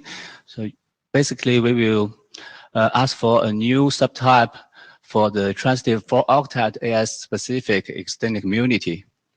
And this subtype field will be used to indicate this is a congestion status community. And the 4-octet AS number is used to identify the BGP speaker, which is generating this congestion information. And the 1 octet is used for the bandwidth information, which is in the unit of the GBPS. And another byte is used to carry the utilization of this exit link. The unit is the percentage. So here are some considerations of how to use this in the network. The first one is to avoid the route oscillation caused by the change of the congestion status. So the exit router should set the threshold And when this congestion status reach this threshold, it will generate a BGP update with this congestion status community. And the mechanism similar to the route flap damping is recommended for the implementations to further reduce the BGP update messages caused by this change. And another point is to avoid the traffic oscillation, which is to avoid all the traffic shift from one link to another link due to the notification of the congestion status. So the route policy can be set as exit router so that this community is only conveyed to some of the routes, conveyed with some only subset of the routes, or you can configure that this policy is only configured for a specific part of the peers. And also, if the congestion status extended community is used by a SDN controller, the controller can steer the internet traffic among all the exit links. So this is also can be used with the SDN architecture. So for the INR, we would need one subtype from the 4-octet AI-specific extended community. So here we suggest a number, but we should ask for early allocation if it is adopted and become stable. Okay, so this has been presented twice in the IDR working group, and we think it's becoming stable. We'd like to ask for some working group adoption, and comments are welcome. Hannes Gredler, RT Brick. Actually, adding dynamic version, adding dynamic bandwidth on top of prefixes is actually a problematic thing, right? I already could see some of the network operators really getting frightened because of this. That is number one. Number two is, how does that stuff work with existing implementations, for example, the link bandwidth community? Okay. And third, a suggestion wouldn't be, BGPLS with all the TE extensions in place, where we already using Stefano's extensions, we can report the utilization of a link just as we could do on interior links be the more appropriate way of doing things, especially considering controller architectures. Okay. So you mean that BGPLS currently can advertise the utilization information of the link already? Yeah, we can. It's pretty cool. Okay. Thank you. So, Job Snyder's NTT. At this point, I would not support working group adoption because I feel that the tool is somewhat malformed. There are things like AIGP or path prepending or MED. There are various tricks to manipulate traffic. Another observation is a peer does not need to tell me that the port is full. My management systems can pull the interface and we can see that it's utilized for 100%. Yeah. And based on that polling information, I can I can deploy routing policy and steer traffic to other interconnection points. So the utilization factor that is encoded in the extended community is superfluous information because it doesn't tell me anything new. As a joke, maybe it would be interesting to explore putting a congestion capability in the session opening, so we know from the start that the session will be congested. Okay, so I just want to answer some of the questions, because we can see in this diagram the congestion link is not directly connected to the router which want to steer the traffic. So you cannot directly pull the link to know this utilization of this axis link because it's connected to another AS, right? Here the router X need to steer the traffic through another axis link. But the congestion happens on the link between the backbone and the internet. So this is a case, maybe. The common best practice, as I understand it, between operators is the moment I hand over a packet, it is your responsibility to guide that packet. And any subsequent maybe I'm misunderstanding a part here. Is this community meant between two ASNs on eBGP or purely iBGP? It can be propagated inside the AS and also between the neighboring AS. Like in this, why don't you explain in this diagram which router is advertising the congestion community? Okay, in this diagram, the router I, you can see this diagram. The router I connect to the access link will advertise this information inside the backbone AS, and then it will be propagated to the router X inside another AS. So the router X can steer the traffic through another access link, not going through the backbone, directly go to the internet. This is existing scenario in the operator's network. They have the multiple access link to the internet. Okay. And I would like to emphasize the comment that the previous speaker made, that putting a very volatile information, such as a utilization factor in BGP, you mentioned that escalation could be a risk, and I think that is a real risk and might be disruptive to some parts of the routing system. Yeah, this information will not be used for all the prefixes, just for some specific one. It's configurable, so you can just steer traffic for some specific customers which we need high performance requirement, right? This is finer granularity compared with the link level information advertisement.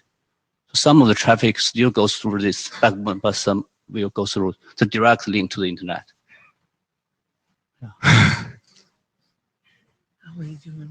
Robert Raszuk, can you come back to this encoding diagram? Yeah. So for bandwidth, you are using 1 octet. Yes. And the unit is in gigabits per second. So assume I have 10,000 sites, which actually Bloomberg has, and we have E1s, T1s, and 10 megs even for customer sites. How do you encode that? Yeah, you mean that this 1 byte is not enough, right? Yeah. We can change the unit to 10 gig because this is a link between the ASs. It can be a multiple of 10 gig at least. Could you return to your prior page? Yes, so here. Okay. So the thing that I'm confused about in your proposal, Jeff Haas, sorry, is what route would you attach this community to? What route? It is through the configuration policy. So based on policy, you can choose to attach this information to specific prefixes. So my observation, and this goes a little to what Hannes was saying about using BGPLS as a more natural thing. The property you're conveying, at least in your diagram, is between router 1 and router A, there is congestion. Yes. And that congestion is a property of the link, not necessarily of the set of prefixes that go over the link. If the prefix that you were attaching was the link IP address that's shared between 1 and A, that does make some sense because that is property of a link as mapped to a IP address. Otherwise, mapping it to a BGPLS link between things makes a little more sense. Yeah, I agree. For most cases, this is a link property, right? But if you want to control the at the prefix level, you want to just steer traffic for some prefix, but leave some other prefix still on this link.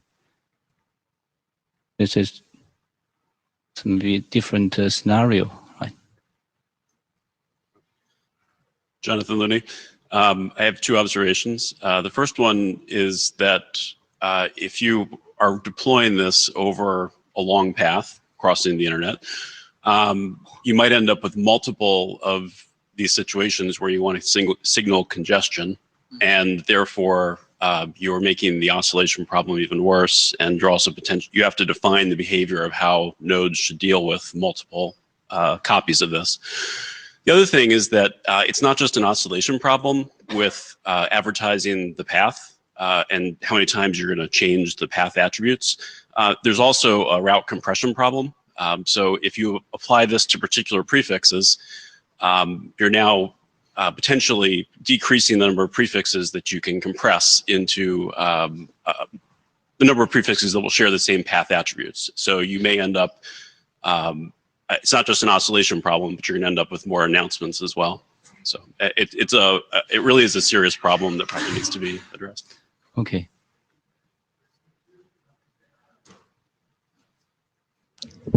Randy Bush, IJ, speaking actually for myself, as opposed to the Jabber Scribe. We did notice the lack of metrics in BGP a few years back. It's always been kind of a pony. I think work in this area is useful, but I don't think this is ready for prime time. The two major problems I have are the ones Job mentioned, which is what's going to happen with convergence, and the one Jeff mentioned, which is I have two different, just take the simple case, I have two prefixes over that link and the metric disagrees. What do I do? The IDR working group, whether I like it or not, has a tradition of not accepting a working group draft as a working item until it's perfect. So I think there's useful work in this area, but the tradition of this group says it's probably not adoptable at this point. Okay. Maybe we will consider more about the solution, but this is a real use case, right? I have one comment I'd also like to make, and it's completely different from all the previous ones, but this one connects to the discussion of code points at the beginning of the meeting. The draft has a suggested code point in it, and you know, as we're now trying to encourage people, please don't put suggested code points in your draft. Okay. But I will also point out to you that the registry that you want that code point from, if you go look at the allocation policy in the registry, it is first come, first served. So actually all you have to do is fill out the form on the IANA page, and bingo, they'll give you a code point. So the chairs would be happy to work with you on getting that done. Totally agree. And John, if you're actually looking at it, my memory says that there's also a range that's also private in there as well. Maybe so. I don't have it in front of me. So if it's private, this gives you a place to experiment in. Okay. Thank you. Thanks.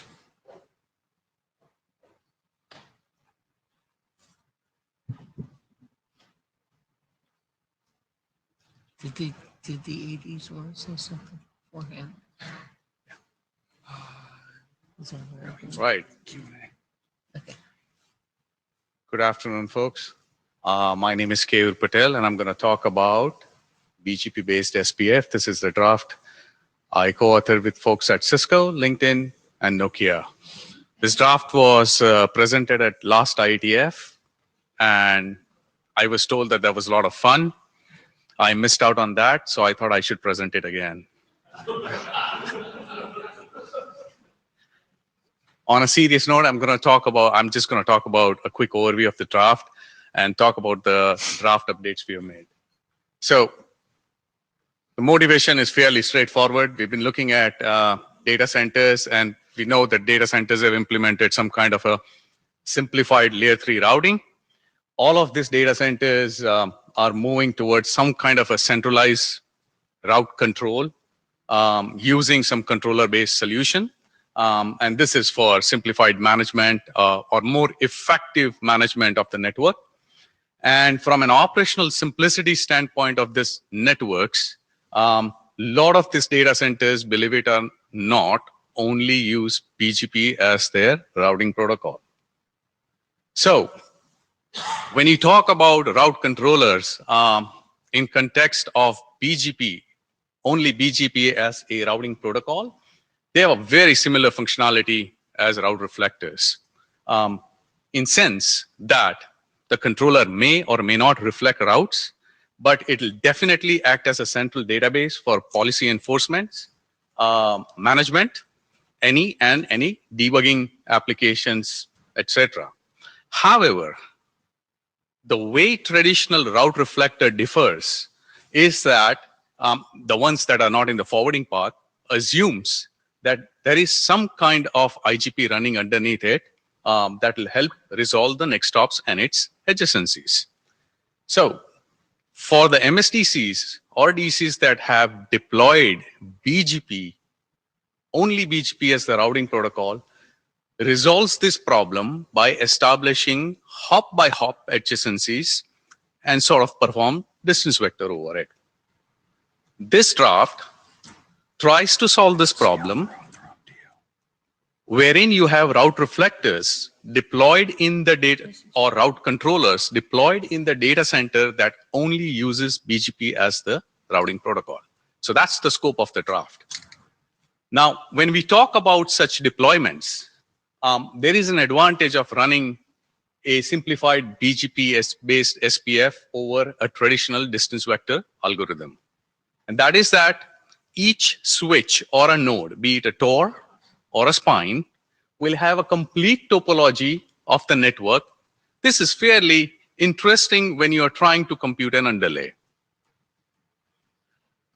Only the network failures need to be advertised, and you don't need to advertise any routes impacted by the link failures or node failures. For the fact that it's SPF, it tends to be better and it lends better optimal path selection. The advantages of BGP are obvious, that there are data centers that are only BGP, that only deploy BGP as a routing protocol. The protocol itself is fairly robust and scalable. There's a minimum learning curve. It has a reliable transport, guaranteed in-order delivery with incremental updates. So the transport in itself is fairly solid for BGP. There is no flooding involved here, and you can do selective filtering if you want, right? And lastly, it lends up to a multiple peering models, specifically for the controller-based topologies. So then what did we do in 0.1 version? Well, we defined new SAFIs. There was a bit of a concern of overloading LS SAFI. We don't have a religion in particular, but we thought a new SAFI would probably be more appropriate. The NLRI format of the new SAFI will be exactly the same as the LS format. Obviously, you need capability to exchange this new SAFI on the wire. Supports multiple peering model. And the thing that this new SAFI does is that it takes the best part decision process of BGP and it replaces with Dijkstra. So then what are the best part changes did we do here? Well, first of all, the next hop that we carry in the update message pretty much becomes useless. But we let it go through like a lot of other SAFIs in BGP does, so that you stay at the parity with RFC 4271. The decision process of phase 1 and 2 are being replaced by the SPF algorithm. The phase 3 process, which is a route dissemination, typically in a traditional SAFI only gets invoked after phase 1 and phase 2 have been completed. Well, with SPF, you can actually bypass that condition and you can announce it even before the best path, which is a Dijkstra that has been executed. So you could do that here. The only thing you need to ensure is that the recent most updated versions of NLRIs and LSAs that you exchange through this update format gets to be announced which protocol takes care of it. From an SPF standpoint, it's actually it's greatly simplified for the fact that you only take into account here point-to-point links. You don't have to worry about pseudonodes or any complex cases here. For the fact that it's data centers. Scales fairly well. All the traditional features that you support on SPF are applicable here if you do it right. And since LS carries, the format of LS carries all these features, naturally we also support it since we adhere to the same LS format. Lastly, the LS format itself is a dual stack format, so we also support that. Where the work needs to be clarified is the interaction between this SAFI and any overlay SAFI that might use this SAFI for the next stop resolution. And we think that's a matter of local implementation policy. The peering models. The peering models, various peering models are supported here specifically in context of class networks that runs in presence of controllers. Any link state discovery or liveness detection is outside the scope of BGP, has to be done separately. RR or a controller hierarchies are fully supported, except for the fact that when you do these hierarchies, you don't rely on the SPF itself. Lastly, in such big data centers, it is expected that the controllers will learn the configuration for the switches that it controls out of band, and it may end up pushing it as an initial state onto the switches, upon which switches will perform SPFs in a distributed fashion, and depending on the link status changes, the SPF would need to recalculate or reaccount that. So to summarize, this is a fairly straightforward change inside BGP. The scope of this is predominantly controlled for a controller-based data center networks. Questions? Hi, Alvaro Rotana, Routing AD. It is very nice that you are reusing packet formats. Thank you. I like that part a lot. However, changing the selection process for SPF, you're really defining a different protocol. And I think that defining a different protocol is, of course, outside of the scope of IDR. You did, even though you're reusing packet formats, you did talk about a problem that you need to solve. And this could be one of the solutions for that problem. What I would really like to do is take the discussion of the problem and whether this is a potential solution or not outside of IDR. You know that we have, we chartered a couple of years ago RTWG to deal with things that we didn't know where they fit. I don't think this fits here. What I would like to do is take the discussion there, not wait for the next IETF necessarily, but in the next, I don't know, month or two, try and have a discussion there as to, is this a problem we want to solve in the routing area? And is this a solution, or are there other solutions that we should consider as well? Cool. And I just want to say this looks like it's a very popular one to ask questions and answers on. So if you want to get a question or comment in, get in line now, because the line will be cut in like 10 seconds. Hannes Gredler, Keir. In Berlin, we had lots of controversy around how are you going to do flooding, right? Based on those slides, it looks to me that you just use BGP-LS as a sort of a northbound protocol to the controller, right? And you do not really exchange much information within fabric peers, right? Okay, can you a little bit describe more how the flooding works? Yeah, please keep in mind I'm heavily jet lagged, but I'll try my best. So there is no flooding here. Since it's a point-to-point protocol, the switches would start to announce using LS format the local information to the controller, and the controller practically acts as a route reflector. I don't want to say route controller or route server for eBGP case, because route servers typically resides on the same LAN as the clients, versus route reflector could be in a different plane.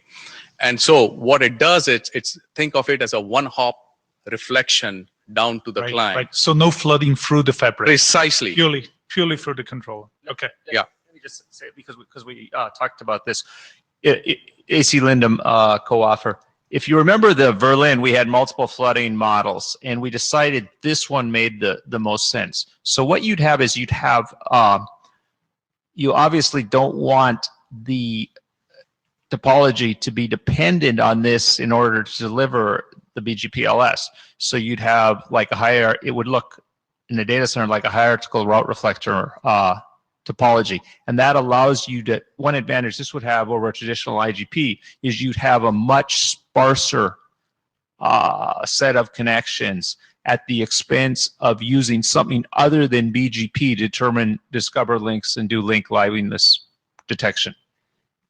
Thank you. So, Randy, we'll go. I'm not Jabber. Okay, it's okay though. We're just gonna go front back. Front back. Jay. You've solved the problem of why there's these stupid devices that don't do ISIS very well by dropping it into an SAFI. It propagates. I'm so about centralized controllers in a data center. Well, I'm a BGP lover, and it floods and scales well.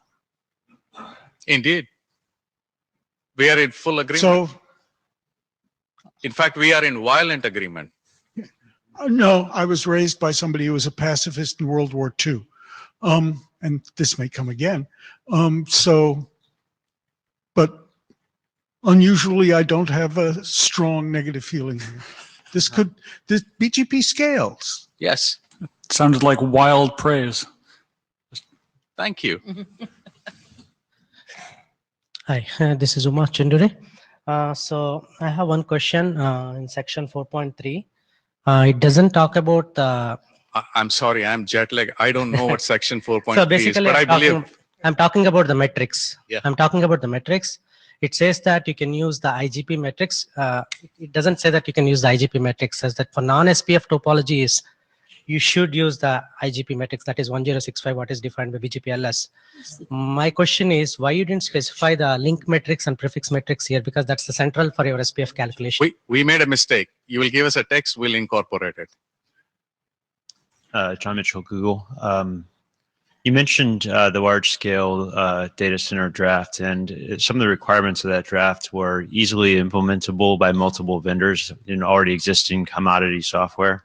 And I sort of wonder, looking at what you're trying to do here, you mentioned that you were trying to contain the scope of failures by using this to link failures and node failures rather than prefix distribution of large prefixes upon a failure. And I mentioned that in that draft, it specifically says that most failures do not propagate past one tier in the design. So what you've done here, it seems, is make it so that a thing in the topology that fails is now heard by everything in a gigantic, massive data center with maybe thousands of switches. I'm not sure that, I mean, if we wanted that, maybe we would just deploy ISIS or something. Well, like, why would we Well, do there are this? two big differences, right? So the draft that you talked about is the draft you've co-authored. Of the course. draft that you've co-authored believes that or assumes that every peering is in-band, meaning you have a Tor doing an EBG peering with spine and so forth and so on. Right. We are taking those peerings off. Okay, so guys, we're about out of time. So if everybody at the mic take 10 or 20 seconds to state a question, get an answer. If it's longer than that, we're going to have to take it to the interim meeting that Alvaro mentioned. Can I quickly finish? So you may all right, finish so up. But I'm just going to quickly finish off the point I was making to John is that, so we take those peering to the controller for the fact that we assume there is a controller that's going to be present in the class. And if we do that, the update goes to the controller, and yes, it gets reflected out. Those updates inside controllers are cheap. They will go to everyone, yes. They hopefully will rechurn they will definitely do the respinning of SPF, but your fibs won't be impacted at the end of the day. Previous slide, please. No, the one after this, slide 9. This? Link discovery, liveliness detection outside of BGP. I object to this. Everything is in scope in BGP. Thank you for that All right. comment. Yeah, and with that, we're out of time on this one. And we will, assuming that the interim that Alvaro mentioned is scheduled, we will absolutely announce it on the IDR list. Thank you. Hi. How many operators? Could operators raise their hands? Right. Those operators who have never made a mistake configuring a router, keep your hands up. Yeah. Okay. So this draft tries to deal with that and deal with enforcing something I don't believe in, which is GAO Rexford Valley Free. Is that understood by everybody? No. Okay. If I get transit from Rudiger, I do not announce those prefixes to Yob. In other words, the Telcom Malaysia route leak, etc. Okay, how does it do it? At BGP Open, both sides agree to what the relationship is. Transit providers, there's a clicker here, Want this right? thing? Do I have a foil on this? Maybe. Okay, so we enforce the relationship, peer, customer, etc., through protocol and not code. So I, of course, never make a mistake, but this could be my first one. Okay, the idea is I know that Yob is my provider. Yob knows I'm his customer. Hannes knows I'm his customer, or pardon me, it was Rudiger. And I know Rudiger is my provider. And code in the router, not communities, which can be misconfigured on a daily basis, enforces it. How it does it is a silly flag. Oh, here are the roles: provider, customer, peer, internal. And this lets me loosen things up inside. And there's this one, complex. I don't particularly like it. It's aptly named, but there's somebody here who wants it, so we're putting it in for the moment. There's this flag called IOTC. It's set when the receiver is a customer. I am a customer of Rudiger, I set the bit. I'm a customer of Yob, I set the bit. I cannot transmit to Yob something with that bit set, because he and I established at BGP Open that I was a customer. Note, both of us had to agree on the role, enforced by protocol and code, not by operator misconfiguration. Then, so there's actually two sets of things here. There's that and the same thing for peers, which is customer or peer a peer can't leak to a transit provider, etc. There are also the even numbered rules, which are there because of complex. Complex is essentially the same thing except per prefix, because Yob wanted per prefix. It's complex. It's well named. Similarly, there is in this draft, though we question its need, let me point out here that since it is enforced right here, okay, right here, I will not do that. When Yob gets transit from Jen Linkova over there, Jen trusts Yob and my relationship and doesn't really need to remote diagnose whether I violated this. So here is if you want to remote diagnose and remote measure. There's another bit called external OTC. It's the same, but it's leaked. In other words, it stays as an attribute from the AS path. So Jen gets to see that I am Yob's customer, which I don't want her to see. But so there are two things to argue about so far. Complex is well named, and it makes the relationship weakly enforced. What's the difference between complex and no open at all? And do we need the EOTC, which is propagated at all, because there's no, if you got this locked on the first hop, you're okay. Yob. I can help you with the first question, what the difference is between complex and no BGP open rule setting. One is a lot of work, and the other is what I have today. So I would remove it from the draft. You don't need complex. Does anybody want complex? Any operator want complex? I consider all the BGP sessions that I have complex, and as such, I would either mark all of them complex or not negotiate the capability. And I can elaborate a little bit on why this is. Not everybody may agree with this, but I've noticed that not all our BGP peers, and then peers in the sense of this is the machine or organization I have the TCP session with. Not all of them view their role or piece in the ecosystem as being a customer. But from my perspective, it's a customer. And I see this in support tickets constantly, where people have very interesting assumptions about how the relation is developed. So negotiating with them on who is what can be complex. So not negotiating that would save considerable time.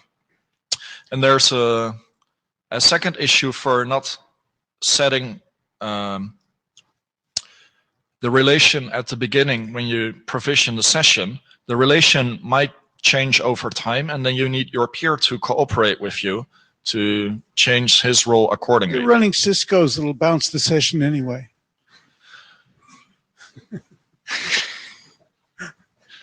Right, but we would need Cisco's on both sides and something to... Oh, either side. So I'd just like to observe that we're over time. I don't mind letting it run for a little longer as long as people are willing to hang out, but... Why don't you let Kayer have a shot? I was just going to comment that if you have to renegotiate, put it in GR and renegotiate it. Lock down your fibs and ribs, and it's a session bounce. We have a standard. Yeah. No, nobody's asking by the way, the two to go to their business people and deal with what the relationship is. The question is it a valley or not? You're just trying to prevent valley violations. And I've seen the configurations of some very large providers. The one case I worried about is if I'm in Germany and I offer some local provider German routes peering and international transit. And the only configurations I'm aware of actually run 2 sessions, which means the complex is not really needed. That's the case that I worried about would need complex. But anyway, John's beating us up. Oops, or is this kind of walking forward? No beatings are being administered yet. Pardon? I said no beatings are being administered yet. You can keep talking as long as you keep your audience. Shrenamonte Apple. So I hear, Randy, what you're saying about the 2 sessions. being used as a means for both transit and, say, domestic routes. I can speak to other configurations which deliver the same over a single session. So Then they do that's- exist. They are in production. That speaks for complex. That speaks for complex. Correct. I hear you. I want to make it clear that I do appreciate dialogue and thought on this topic. We've had the RPL bit. There's been another mitigation which is discussed in this draft. There's this draft itself. So there clearly is an itch that could be scratched. And therefore, I would like to thank you and the authors for bringing this up and making it available for discussion. No extra charge. John Mitchell again, Google. An observation, if this is meant to be configured as a per session sort of configuration, maybe the default for every box shipped should really be that all sessions by default are customer when this is put out, because otherwise, if this is a single configuration knob you apply per session, to me, that's really not that different than getting my one-line import policy, whether it says import the pure policy or the transit policy, wrong. To me, you say that no mistakes will be made once you have this, but I think it's exactly the same line of code that will be made a mistake on. So, 2 comments. One is, if you ship all boxes with customers, no peering will come up. It's configurable per session to change that, of course. Right. Yep. The other is, policy is what got us into Telkom Malaysia, what got us into 7007, what the long list of route leaks. People have been screaming about route leaks. Some of those are due to missing policy, which is solved by another Or wrong document. policy. Yes. Missing is a form of wrong. Sure. But it's also solved by another draft that we've got as a working group document now. You'll the retech notice draft, the right? authors on that other draft have moved to this draft. And the reason is that draft was communities, right? It's like what Kayer's previous presentation, I said he'd moved ISIS into a SAFI. This moves those communities into a BGP open. So it's locked down by code. I guess I'm asking, can you lock it down by default? Because otherwise, I don't see the people who are making the mistakes configuring this knob. But you know, So what you're saying is, please specify that it's customer by default. That's easy. Yeah. I'm not sure of the Yeah. win. Now I'm going to start beating people up. So Rudiger, Jared, and let's be done. Yeah. I like to see the classification, and having a peering or open session requiring a knob, I think, is not a bad thing. My customer should not need to do anything. Which I think, My ops. that was the point. My To which ops he always spoke. will have to do something. That's not an unreasonable point. Yeah. Jared Mach. So I like this. I don't recall seeing an adoption call for this yet. I would certainly support adopting this, and this is, I think, necessary work to close the gaps that the vendors have been unable to address for the operator community up to this point in securing routing. Yeah, but it's not just the vendor's fault. We've all blown it, but it's time to try to keep out of the New York Times. We'll leave that to our new president. Absolutely, but I'd like to see some of the vendors. We're in Korea, Randy. Which new president are you talking about? Anyway, so Actually, the resolution they're planning is the president's going to appoint a prime minister.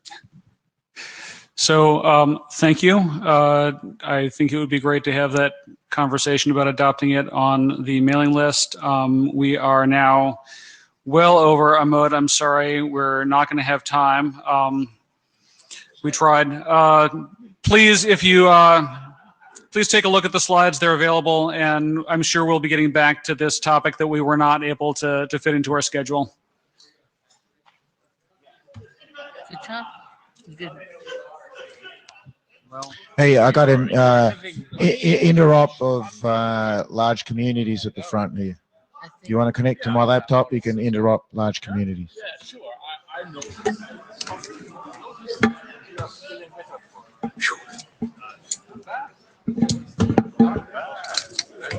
Hey. Set up? Even the zebra is set up? No, I've got my. Okay, let's do it. We should chat. I don't want to catch up with you. Which one? I'll send you a note. Don't go. This is Sorry. PRSCK Mintex. Yes. Sure, 'cause I had it.